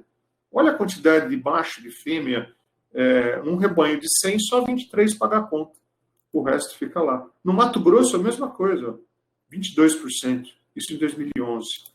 Que bate com o número aqui da região sudeste, num trabalho de Costa e colaboradores em 1971. Olha lá, 1971, gente. O Brasil tinha acabado de ser tricampeão mundial, pelo amor de Deus. Só 23% das vacas estavam em lactação. Isso é um absurdo. Isso é estrutura de rebanho. Quando você compara com os dados do balde cheio, onde você vê 76% e um número médio de quase 40% de vacas em lactação no rebanho. Então, vocês percebem que não é só uma questão de fazer produzir mais, ter uma vaca melhor. Você tem que pensar em todos esses fatores. Com relação à média econômica, em 2016, foi um ano bom, porque o preço do leite estava bom, mais ou menos parecido com esse, mas o custo também estava alto. Em média, o preço recebido era isso. Em média, os produtores tinham uma receita bruta de quase R$200 mil por ano, gastavam 137, sobrava em torno de R$60 mil por ano, por propriedade. Isso dá em torno de R$5 mil por mês. Todo mundo era assim? Não. Tinha gente que estava perdendo dinheiro. Esse menos significa o quê? O cara perdeu dinheiro, mas tinha gente ganhando muito dinheiro também. Então tinha um desvio padrão grande. Mas o mais importante é isso, olha. Em média, os produtores reaplicaram 30% da margem bruta no negócio. O pessoal fala, olha, estou ganhando dinheiro, eu vou aplicar mais. Ele melhorou o pasto, ele comprou vaca, ele montou uma infraestrutura melhor, e assim por diante. Então, isso é o melhor indicador econômico que a gente pode ter, né? Vamos lá.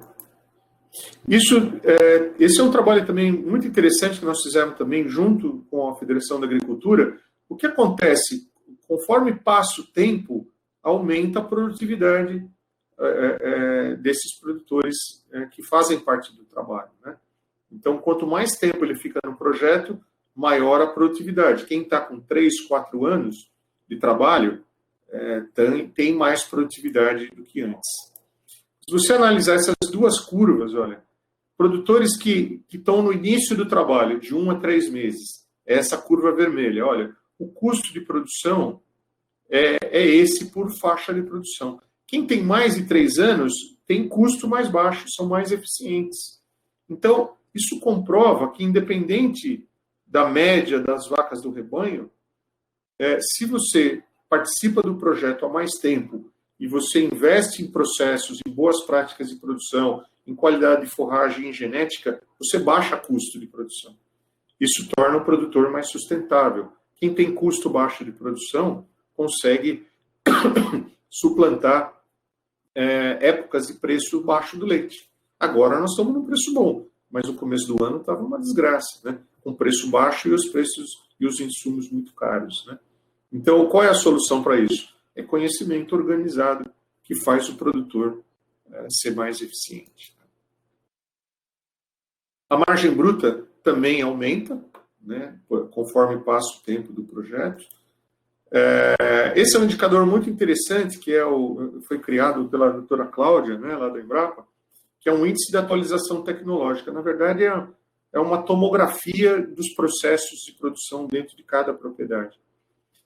Quanto maior, mais atualizado aquele produtor está com relação a boas práticas de fabricação. Então, é um índice que indica isso. E ele repete a mesma curva. Olha, quem está do segundo para o terceiro, terceiro para o quarto, ele tem um ganho tecnológico que acompanha a curva econômica. Então, a leitura desse gráfico é a seguinte, olha, vale a pena aplicar tecnologia, aplicar as boas práticas, porque você melhora a margem bruta também.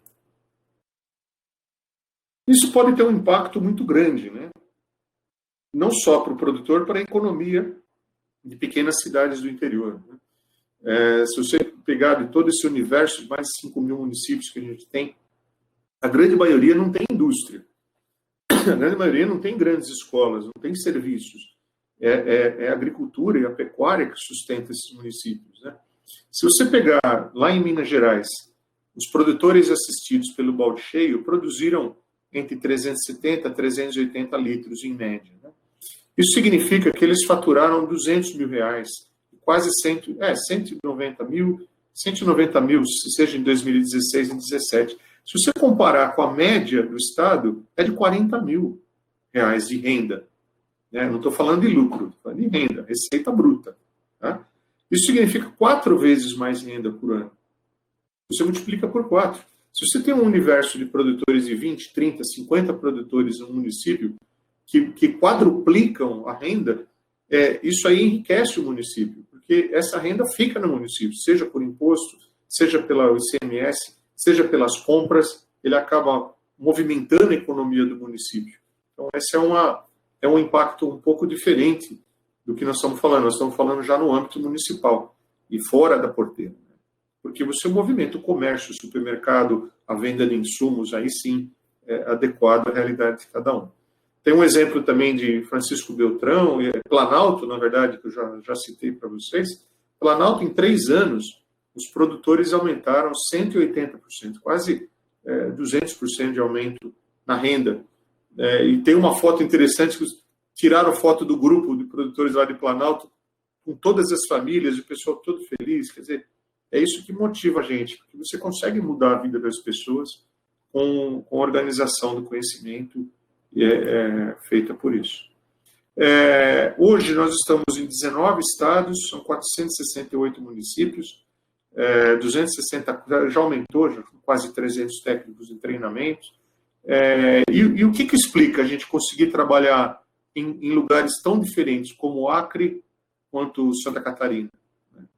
É justamente essa ideia de que a gente não tem um pacote tecnológico. Você adapta os fundamentos à realidade de cada lugar. Olha só, 230 municípios, metade é em Minas Gerais, que é, logicamente, a terra do leite, e é onde a gente tem os parceiros mais fortes, no caso, que é a FAENG. Então, todo tem um grupo de gente que nos apoia. Em cada região, são mais de 125 parceiros no Brasil inteiro. A grande maioria são pequenas prefeituras que apoiam o técnico da extensão para ser capacitado pelo projeto. E como conclusão, já vou terminando, tecnologia e conhecimento são as bases para o desenvolvimento da pecuária. A gente não consegue imaginar um futuro de pecuária sustentável sem muito conhecimento, sem muita tecnologia por aqui. Para o produtor, se ele não tiver ajuda de um técnico especializado, capacitado, o crescimento dele vai ser uma loteria, limitado ou incerto. É um trabalho de longo prazo e, portanto, essas questões de arranjos locais, parcerias, são muito importantes, porque senão não pode começar e parar, tem que ter um tempo de maturação para que isso funcione bem. Mas o mais importante é isso aqui, o projeto mudou, foi amadurecendo do ponto de vista metodológico, mas sempre o mais importante é mudar a vida das pessoas, seja do técnico, seja da família dos produtores, tá bom? Pessoal, aqui tem, quem se tiver interesse, quiser entrar lá no site da Embrapa, tem muita informação, tem vários vídeos de depoimento de produtores. Na página da Embrapa tem lives com histórias dos produtores, histórias emocionantes, de vida, de mudança de vida. Eu recentemente aprendi a fazer alguma coisa no Instagram, então de vez em quando eu posto alguma coisa. Se alguém quiser me seguir, esse é o meu Instagram. Pessoal, obrigado, estou à disposição para perguntas, fiquem à vontade. Obrigada, André. Vamos esperar agora as perguntas aqui. Espero que ninguém tenha dormido. Acho que isso não, ó. Tem um monte de gente elogiando aqui. Ah, que beleza. Obrigado.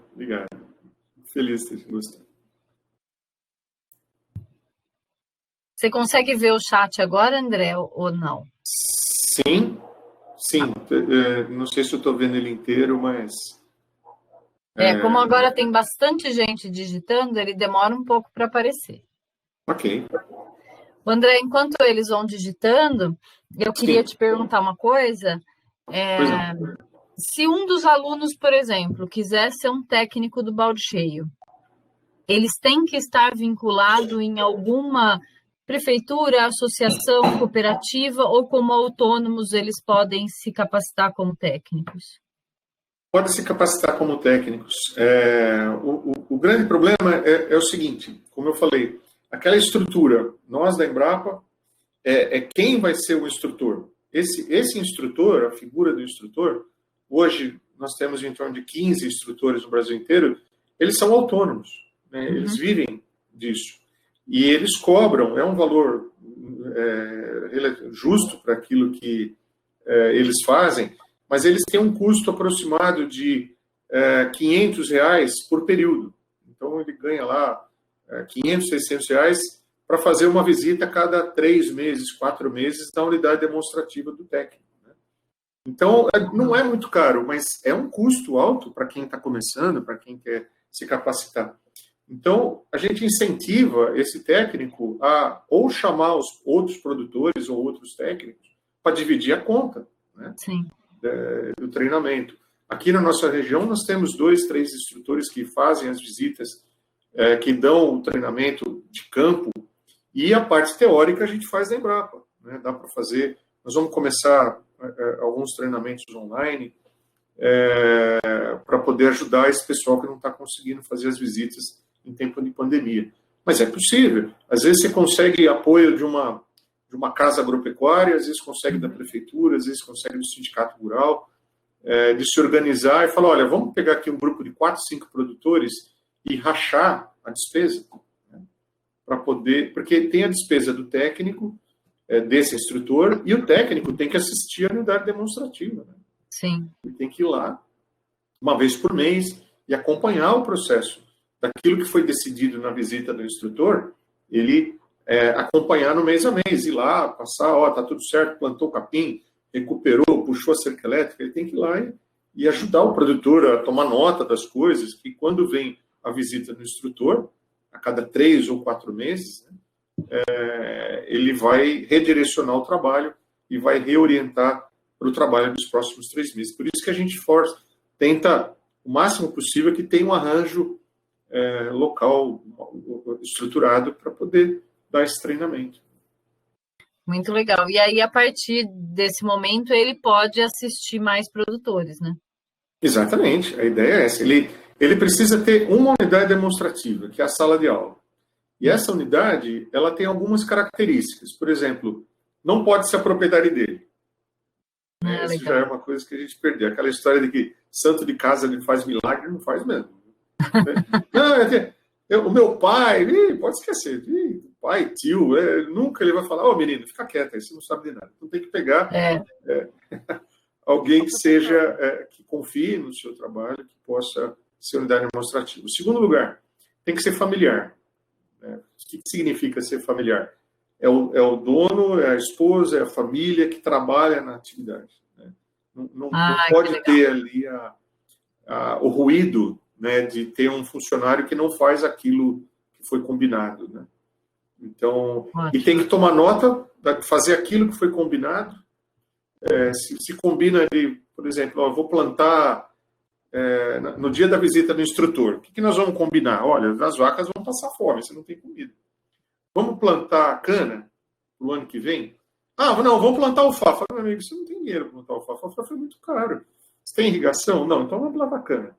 Quanto vai custar? Vai custar R$2.000. Você tem esse dinheiro? Tem. Então, vamos plantar cana? Quanto? 6.000 metros quadrados. Já vai lá, seleciona a área. Esses R$2.000 você vai gastar com calcário, com adubo. Tá? Você vai lá na outra visita, dali 3 meses, você fala, e o canavial? Não, eu peguei esses R$2.000 e resolvi comprar uma vaca. Mas peraí, meu amigo, nós combinamos de fazer cana. Se você for comprar vaca, por que você precisa de mim? Por que nós estamos aqui? Então, não pode, tem que fazer aquilo que foi combinado. E fazer aquelas anotações que eu falei. Tomar nota de receita, despesa, temperatura máxima e mínima, chuva, parto, cobertura, só isso. Muito legal. Pessoal, perguntas? Professor, eu tenho uma. Pode falar. Pode falar, Luiz. Bom, André, primeiro, muito obrigado pela palestra. Acho que foi muito boa, uma das melhores que eu acho que a gente já teve. Poxa, obrigado. E a minha pergunta é a seguinte: em relação ao que você falou aí, qual que é a abordagem do técnico do balde cheio para começar o trabalho num sítio ou numa propriedade pequena? Qual que é a abordagem que o técnico de vocês usam Muito boa pergunta. Passar aquela barreira da agricultura familiar mesmo, igual você falou aí, da estrutura de meu pai fazia Sim. daquele jeito, meu avô, para o trabalho mais técnico? Isso, exatamente. O melhor argumento, Luiz, é você chegar e perguntar assim para esse produtor, seu Zé, o senhor está ganhando dinheiro com leite? O senhor está feliz com essa atividade? Se ele falar, tô, bom negócio, cara, bacana. Se ele falar, não tô, isso aqui não vira nada. Aí você fala para ele, olha, vamos visitar alguns produtores que estão felizes, que estão ganhando dinheiro e que estão satisfeitos. Aí ele fala, mas eu duvido. E tem que duvidar mesmo. Inclusive, é uma das dicas que a gente dá, né? Duvide. Não acredite em ninguém, não. Não acredita em mim, não. Não é só porque eu sou da Embrapa que vocês têm que acreditar em mim. Vocês têm que perguntar, aonde eu posso visitar um produtor eficiente que está ganhando dinheiro com leite? Tem alguém perto de mim? Aí você pega esse produtor, faz o contato com o técnico que assiste ele do balde cheio, põe ele no carro, leva ele lá e vê para ele conversar com outro produtor. Se for possível, com a esposa junto. Leva ele e a esposa. E aí a esposa vai conversar com a esposa, ele vai conversar com ele, vocês vão ver as vacas, o pasto, porque por mais foto que você possa mostrar, por mais imagem que você possa mostrar, a coisa não... eu não acredito. O cara fala, não, mas isso aí não existe. Isso é fake news. Não é. Leva ele para conversar com o produtor. Se ele conseguir sair da realidade dele, visitar um produtor parecido com ele, do mesmo tamanho, com as mesmas dificuldades, familiar, que está ganhando dinheiro, ele não tem desculpa. Aí fala, e aí? Na viagem de volta, você fala, e aí, vamos fazer? Se você quiser fazer, eu te ajudo. Eu e mais o instrutor, mais o pessoal do Embrapa, que vai poder dar um apoio para fazer esse treinamento, e daqui 1 ano, 2 anos, 3 anos, você vai estar numa situação igual aquele rapaz que você viu. Então tem que tirar o produtor da realidade, né? Então tem uma frase muito interessante, né? Que é o tal da viagem cura ignorância. Tem que viajar. E viajar, às vezes, é sair do dia a dia dele, de ficar olhando só para baixo na enxada, e visitar um vizinho. Aqui, por exemplo, aqui nós temos um produtor fantástico aqui em Pirassununga. Puxa, Pirassununga o quê? 40 minutos daqui. Um produtor pequeno, familiar, e saiu de 20 litros de leite por dia, está com 500 litros de leite por dia, feliz da vida, né? Com um sistema muito simples, muito enxuto. É isso que a gente quer, né? Agora, se ele falar, não acredito, tudo bem, boa sorte. Tem um produtor, quem ensinou isso para a gente, eu fiz exatamente essa pergunta para um consultor americano que teve aqui na Embrapa. Eu falo, como é que são os produtores dos Estados Unidos? Aí ele começou a contar, eu falei, não é muito diferente não, do nosso. Eu perguntei para ele, como é que você convence um produtor de que ele precisa mudar? Você pergunta para ele. Imagina que você chega numa fazenda que você não conhece, primeira vez, você chega lá, tem todas as vacas da propriedade estão penduradas na árvore. Ele amarrou as vacas e puxou lá em cima. O que você fala para ele, Luiz?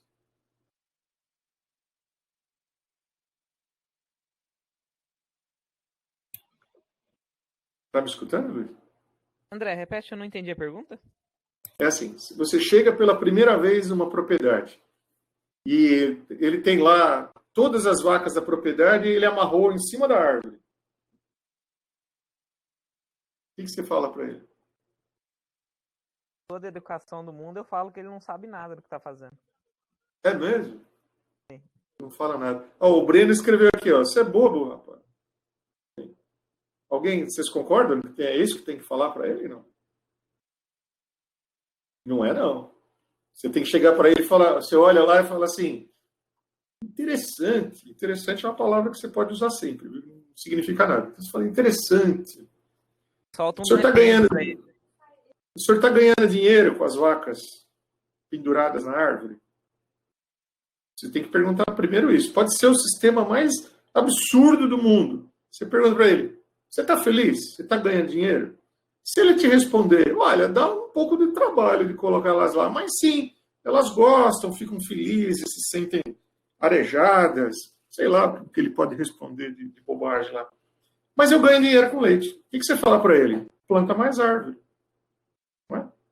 Agora, se ele falar, não, rapaz, eu fico louco, trabalho o dia inteiro para botar elas lá em cima, e elas caem, uma morre, a outra se espatifa, eu perco dinheiro. Aí você fala para ele, olha, monta aqui no carro, vamos ver um sistema que está funcionando? O senhor está perdendo dinheiro? Vai continuar fazendo isso? Então muda o jeito de trabalhar. Então, você não consegue chegar em um produtor e falar que ele está errado sem dar uma alternativa. Você tem que perguntar, o senhor está satisfeito? Está dando certo? Não, não está. Então vamos conhecer quem está.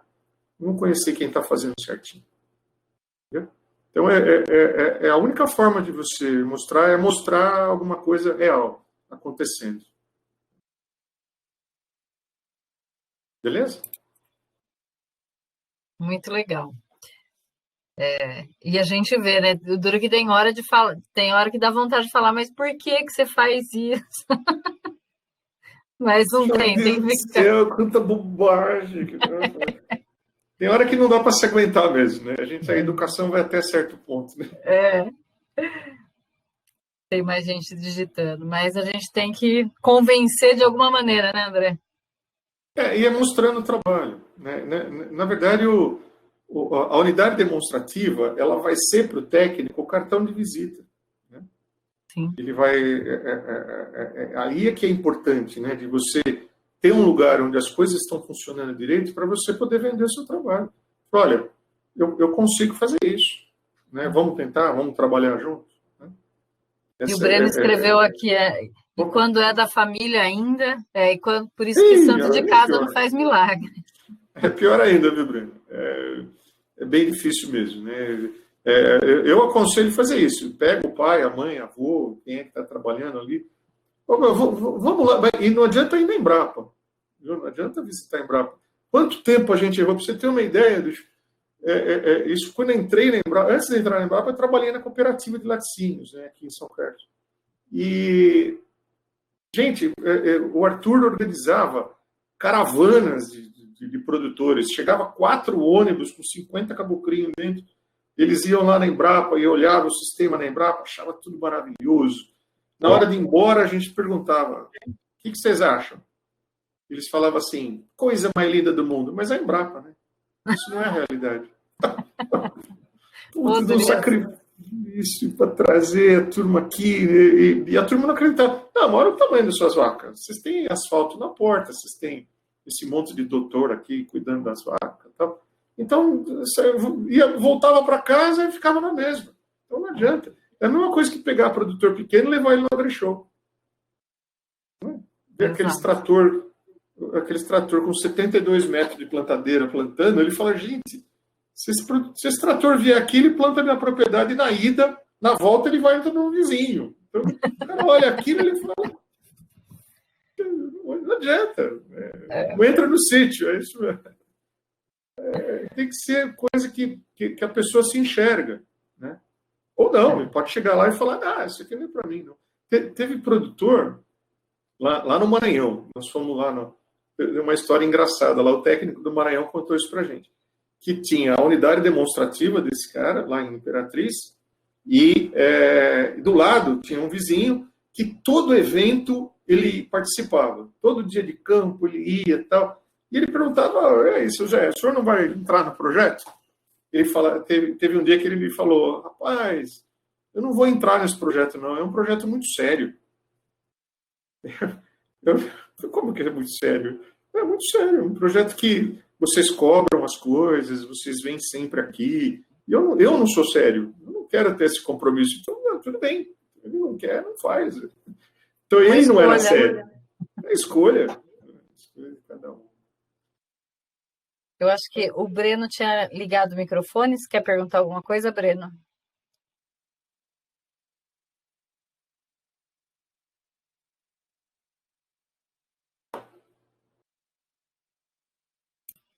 Fica à vontade. Essa é uma coisa muito interessante também. E outra coisa que vocês têm que avaliar, mas isso aí talvez seja tema para outra palestra, né? Você entender que os produtores são muito diferentes. Eu falei isso rapidamente, mas você tem produtores que estão. Eles têm objetivos de vida diferentes. Cada um está num ritmo, ele tem. E a relação deles com a tecnologia também é diferente. Tem produtores que são, por exemplo, como a Grindos, aqui perto, eles são familiares, é uma família, né, que toca um grande empreendimento. Eles têm um objetivo de vida, eles têm uma forma de se relacionar com os técnicos, com a tecnologia. E você tem produtores de assentamento, que são familiares. Tem produtor de assentamento que é aposentado, ele tem outra necessidade. Então, não é todo mundo que vai poder. O que é importante no projeto é que o técnico saiba identificar essa questão da necessidade do produtor com aquilo que é oferecido com a escolha tecnológica. E aí, gente, mais perguntas? Querem falar mais alguma coisa? Fique à vontade. Acho que... Eu só acho que está inibido. Está inibido, pois é. O Pedro está digitando.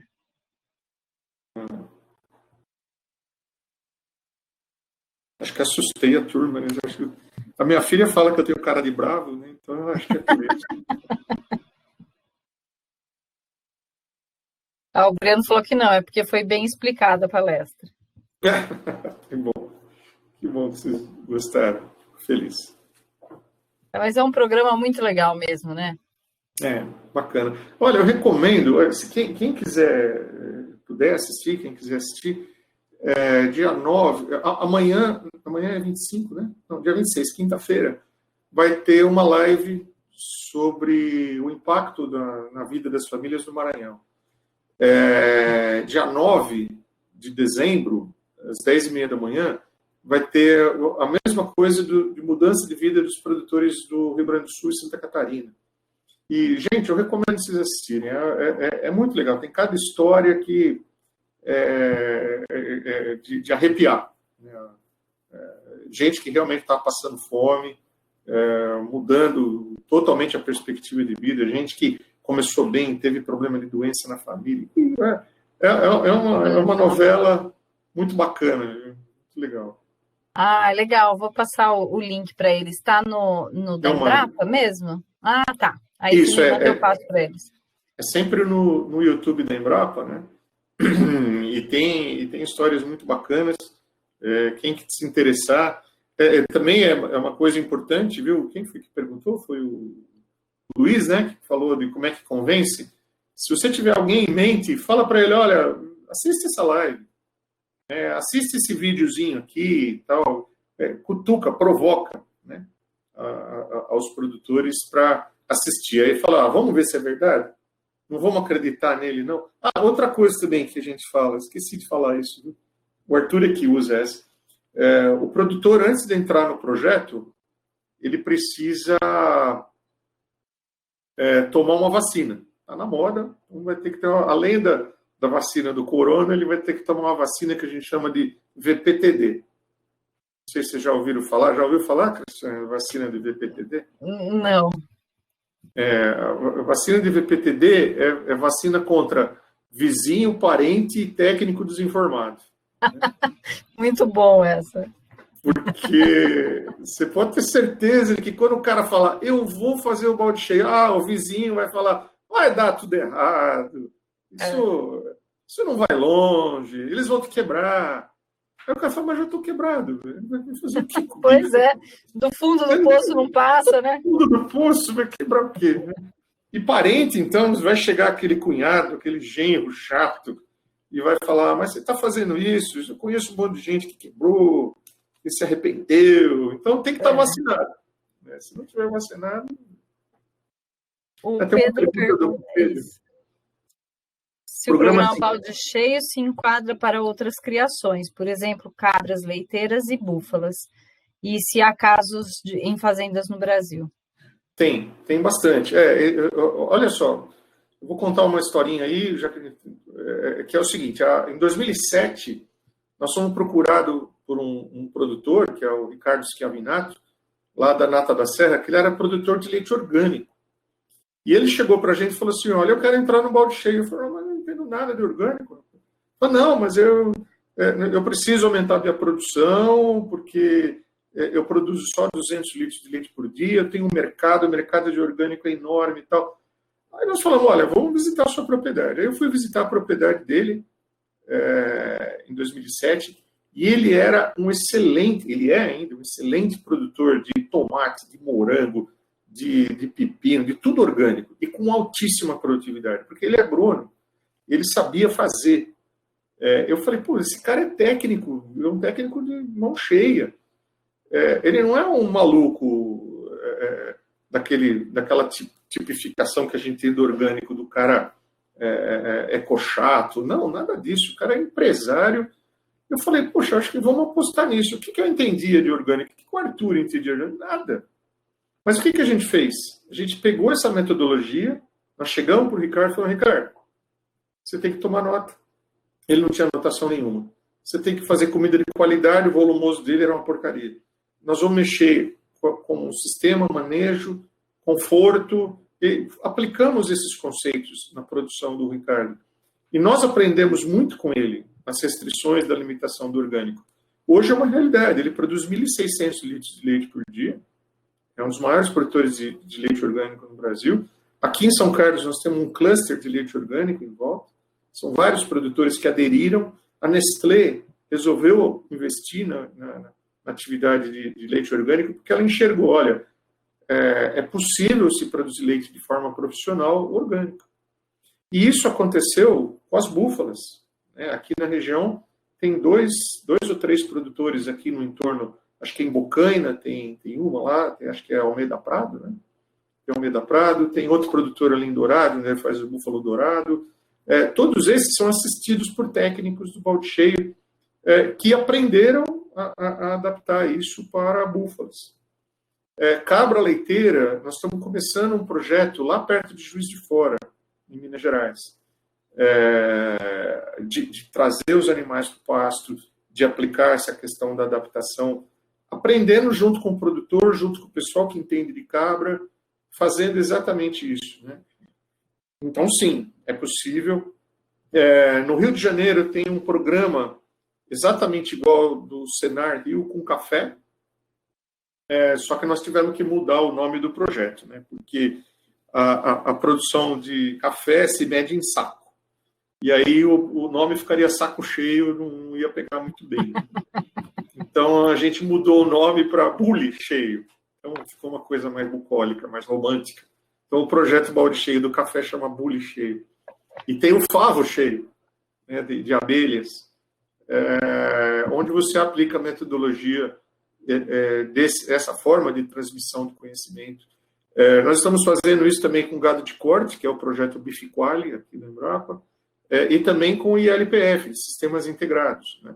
A mesma ideia de capacitar técnicos da extensão, o pessoal da Cooper Citrus e da Cocamar estão sendo treinados pelos técnicos nossos aqui da Embrapa. E a ideia sempre é a mesma, é de criar um vínculo com o técnico, fazer visitas de campo, visitar as propriedades que ele assiste, entender os problemas do produtor e escolher, dentro daquele conhecimento formal, qual é a melhor alternativa para cada caso. E isso é uma via de mão dupla, porque o que a gente aprende é fantástico, né? Com os produtores e com os técnicos de campo, nos ensinam demais. E isso chama atenção. Então, boa pergunta aí, viu, Pedro? Legal. E é um aprendizado não só profissional, como pessoal também, né, André? Muito, nossa. É aquela história, como a gente viaja muito, a gente fica menos ignorante do que antes, né? Então, porque você visita propriedades, né? Na verdade, a gente está até abrindo uma sessão nova lá da página, eu acho que até o começo do ano que vem a gente já vai ter, de ideias e soluções que os produtores criaram. Não teve nada a ver com a gente. Então, por exemplo, teve um produtor lá em Santos Dumont que inventou um sistema que desliga a cerca elétrica quando chove. Olha. Eu falei, poxa, eu achei aquilo maravilhoso. É o que nós fizemos. Nós gravamos, filmamos, pegamos o depoimento dele e vamos colocar no site do Balde Cheio. Para os outros produtores irem lá e falar, pô, esse cara teve uma sacada boa. Teve um outro que inventou uma porteira modelo varal. Então, em vez de ter porteira, ele puxa um varal. Cada solução maravilhosa que a criatividade deles nos ensina, né? Tem que ficar disponível para todo mundo aí e fazer a rede. E essa rede que você mostrou, até aquela imagem lá, vai ficando cada vez mais fortalecida, né? Exatamente. Vem gente diferente, com soluções diferentes. Essa turma do orgânico é maravilhosa. Você precisa ver. Tem produtor que já está 2, 3 anos sem usar nenhuma pulverização para carrapato, conseguindo controlar com homeopatia, com produtos biológicos, né? Era um tipo de conhecimento que a gente não tinha e que foi adaptado do mesmo jeito que a gente fez lá atrás, né? Pequenas áreas, fazendo teste numa área pequena, aprendendo. Né? É um aprendizado conjunto muito legal. Muito bom. E aí, pessoal, mais perguntas?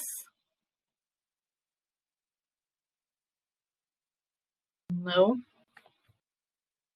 pessoal elogiou bastante aqui, um monte de mensagem de elogio. Puxa, que legal, fico muito feliz. Mais nada, pessoal? Mais nenhuma pergunta? Então vamos... Ô, professor, eu tenho mais uma. Oi, Luiz, fala. Pode falar.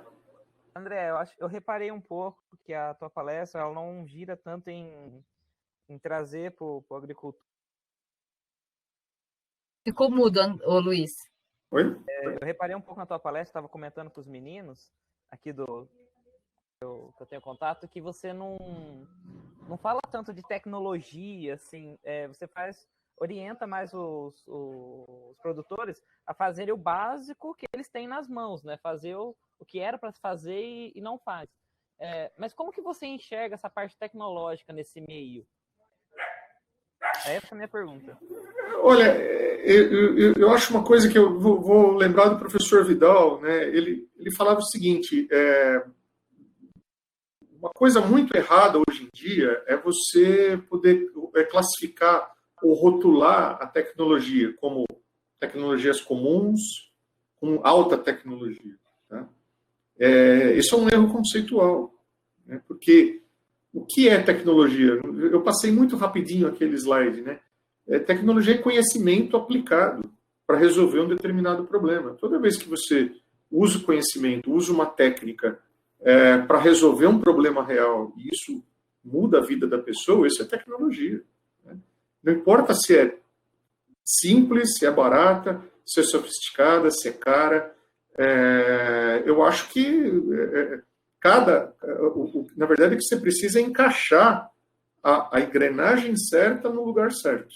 Se esse encaixe funcionar, você cria um resultado favorável, você muda a vida da pessoa. Né? Então, não importa se é sofisticado. Então, por exemplo, né, o quadro de controle reprodutivo, que antes era lá no quadro, hoje é aqui no celular. Tá? Então, a roda da reprodução. Então, eu não sei se dá para vocês verem aqui, ó. Está dando um reflexo, né? Tá. Tá, não dá para ver. Mas isso daqui possibilitou mais de 20 mil produtores. É um programinha simples. Ele é um aplicativo mais besta que você pode imaginar. Ele não é completo. Ele não é um sistema de gestão de rebanho. Ele só pega a informação e coloca ele num quadro, num calendário. Entendeu? Se você for ver, não tem nada mais besta do que isso. Mas ele muda a vida do cara. A pessoa consegue gerenciar. Isso é alta tecnologia ou é baixa? Se ele tivesse um sistema lá, um computador, ou então um técnico que faria isso para ele, é alto ou é baixo? Ele resolve o problema dele ou não? O que eu acho é que existe uma tendência muito forte desses produtores irem se especializar, depois que ele sai da inércia, que ele não faz nada, é extrativista, ele vai agregando conhecimento, vai agregando valor, as coisas vão ficando mais complexas e os investimentos são maiores em coisas melhores.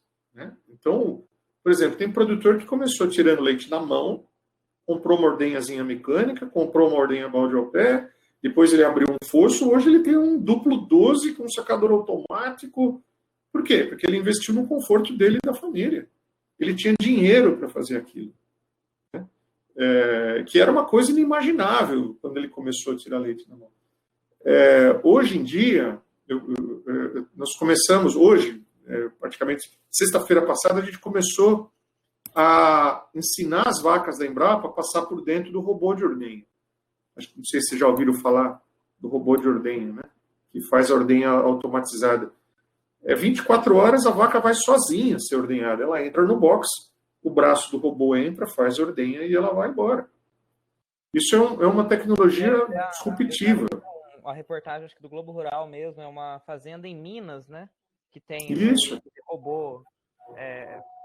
Acho que, se não me engano, é a tecnologia da Delaval. Coisa assim. Delaval, é isso mesmo. Então, nós fizemos uma parceria com a Delaval, Luiz, e eles estão entrando com um comodato, com uma máquina de robô, que dá para ordenhar 70, 80 vacas, né, sozinho. Nós estamos treinando ele. Por que nós estamos fazendo isso? Porque nós já percebemos que tem muita gente no balde cheio que ele sai de 5, 10, 50 litros, chega nos 600, é onde ele consegue tocar com a família. Dali para frente ele não vai mais. Ele teria que contratar gente, teria que construir casa, teria que mudar totalmente o sistema de produção para vir mais gente de quem ele não conhece, de quem ele não tem contato. E eles não querem. Né? Então, às vezes o cara tem terra, tem vaca, e ele acaba estabilizando. O robô é o futuro desse pessoal. Entendeu? Então, a ordenha robotizada vai servir para esse produtor que chegou num determinado ponto e ele quer dar um salto tecnológico. Hoje o robô custa R$1 milhão, mas daqui 5 anos, 10 anos, quanto vai estar custando? Então a gente tem que ter essa visão, olha, tecnologia que hoje custa caro, é sofisticado, pode ser popular lá na frente.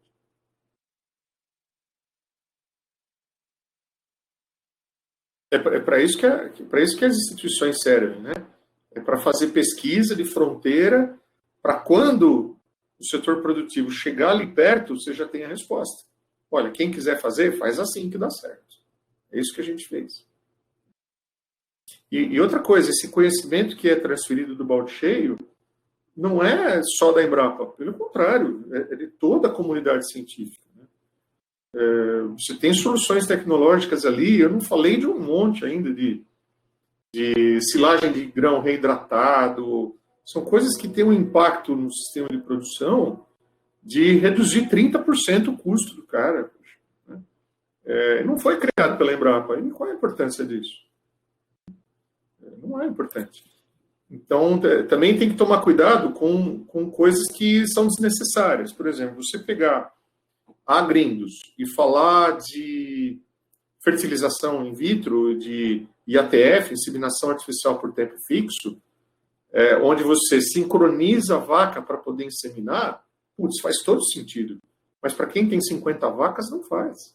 Porque você consegue VCIL. Você não precisa fazer IATF. Vamos pelo método natural. Vai gastar mais dinheiro, vai ficar mais caro, e as vacas vão entrar em cio normalmente. Tem que entrar em cio normalmente.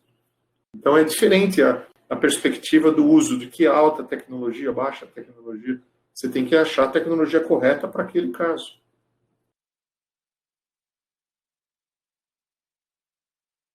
Mais perguntas?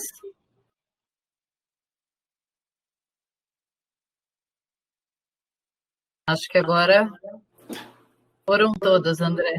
Muito bom, Cristiane. Acho que a turma bateu fome, todo mundo querendo jantar.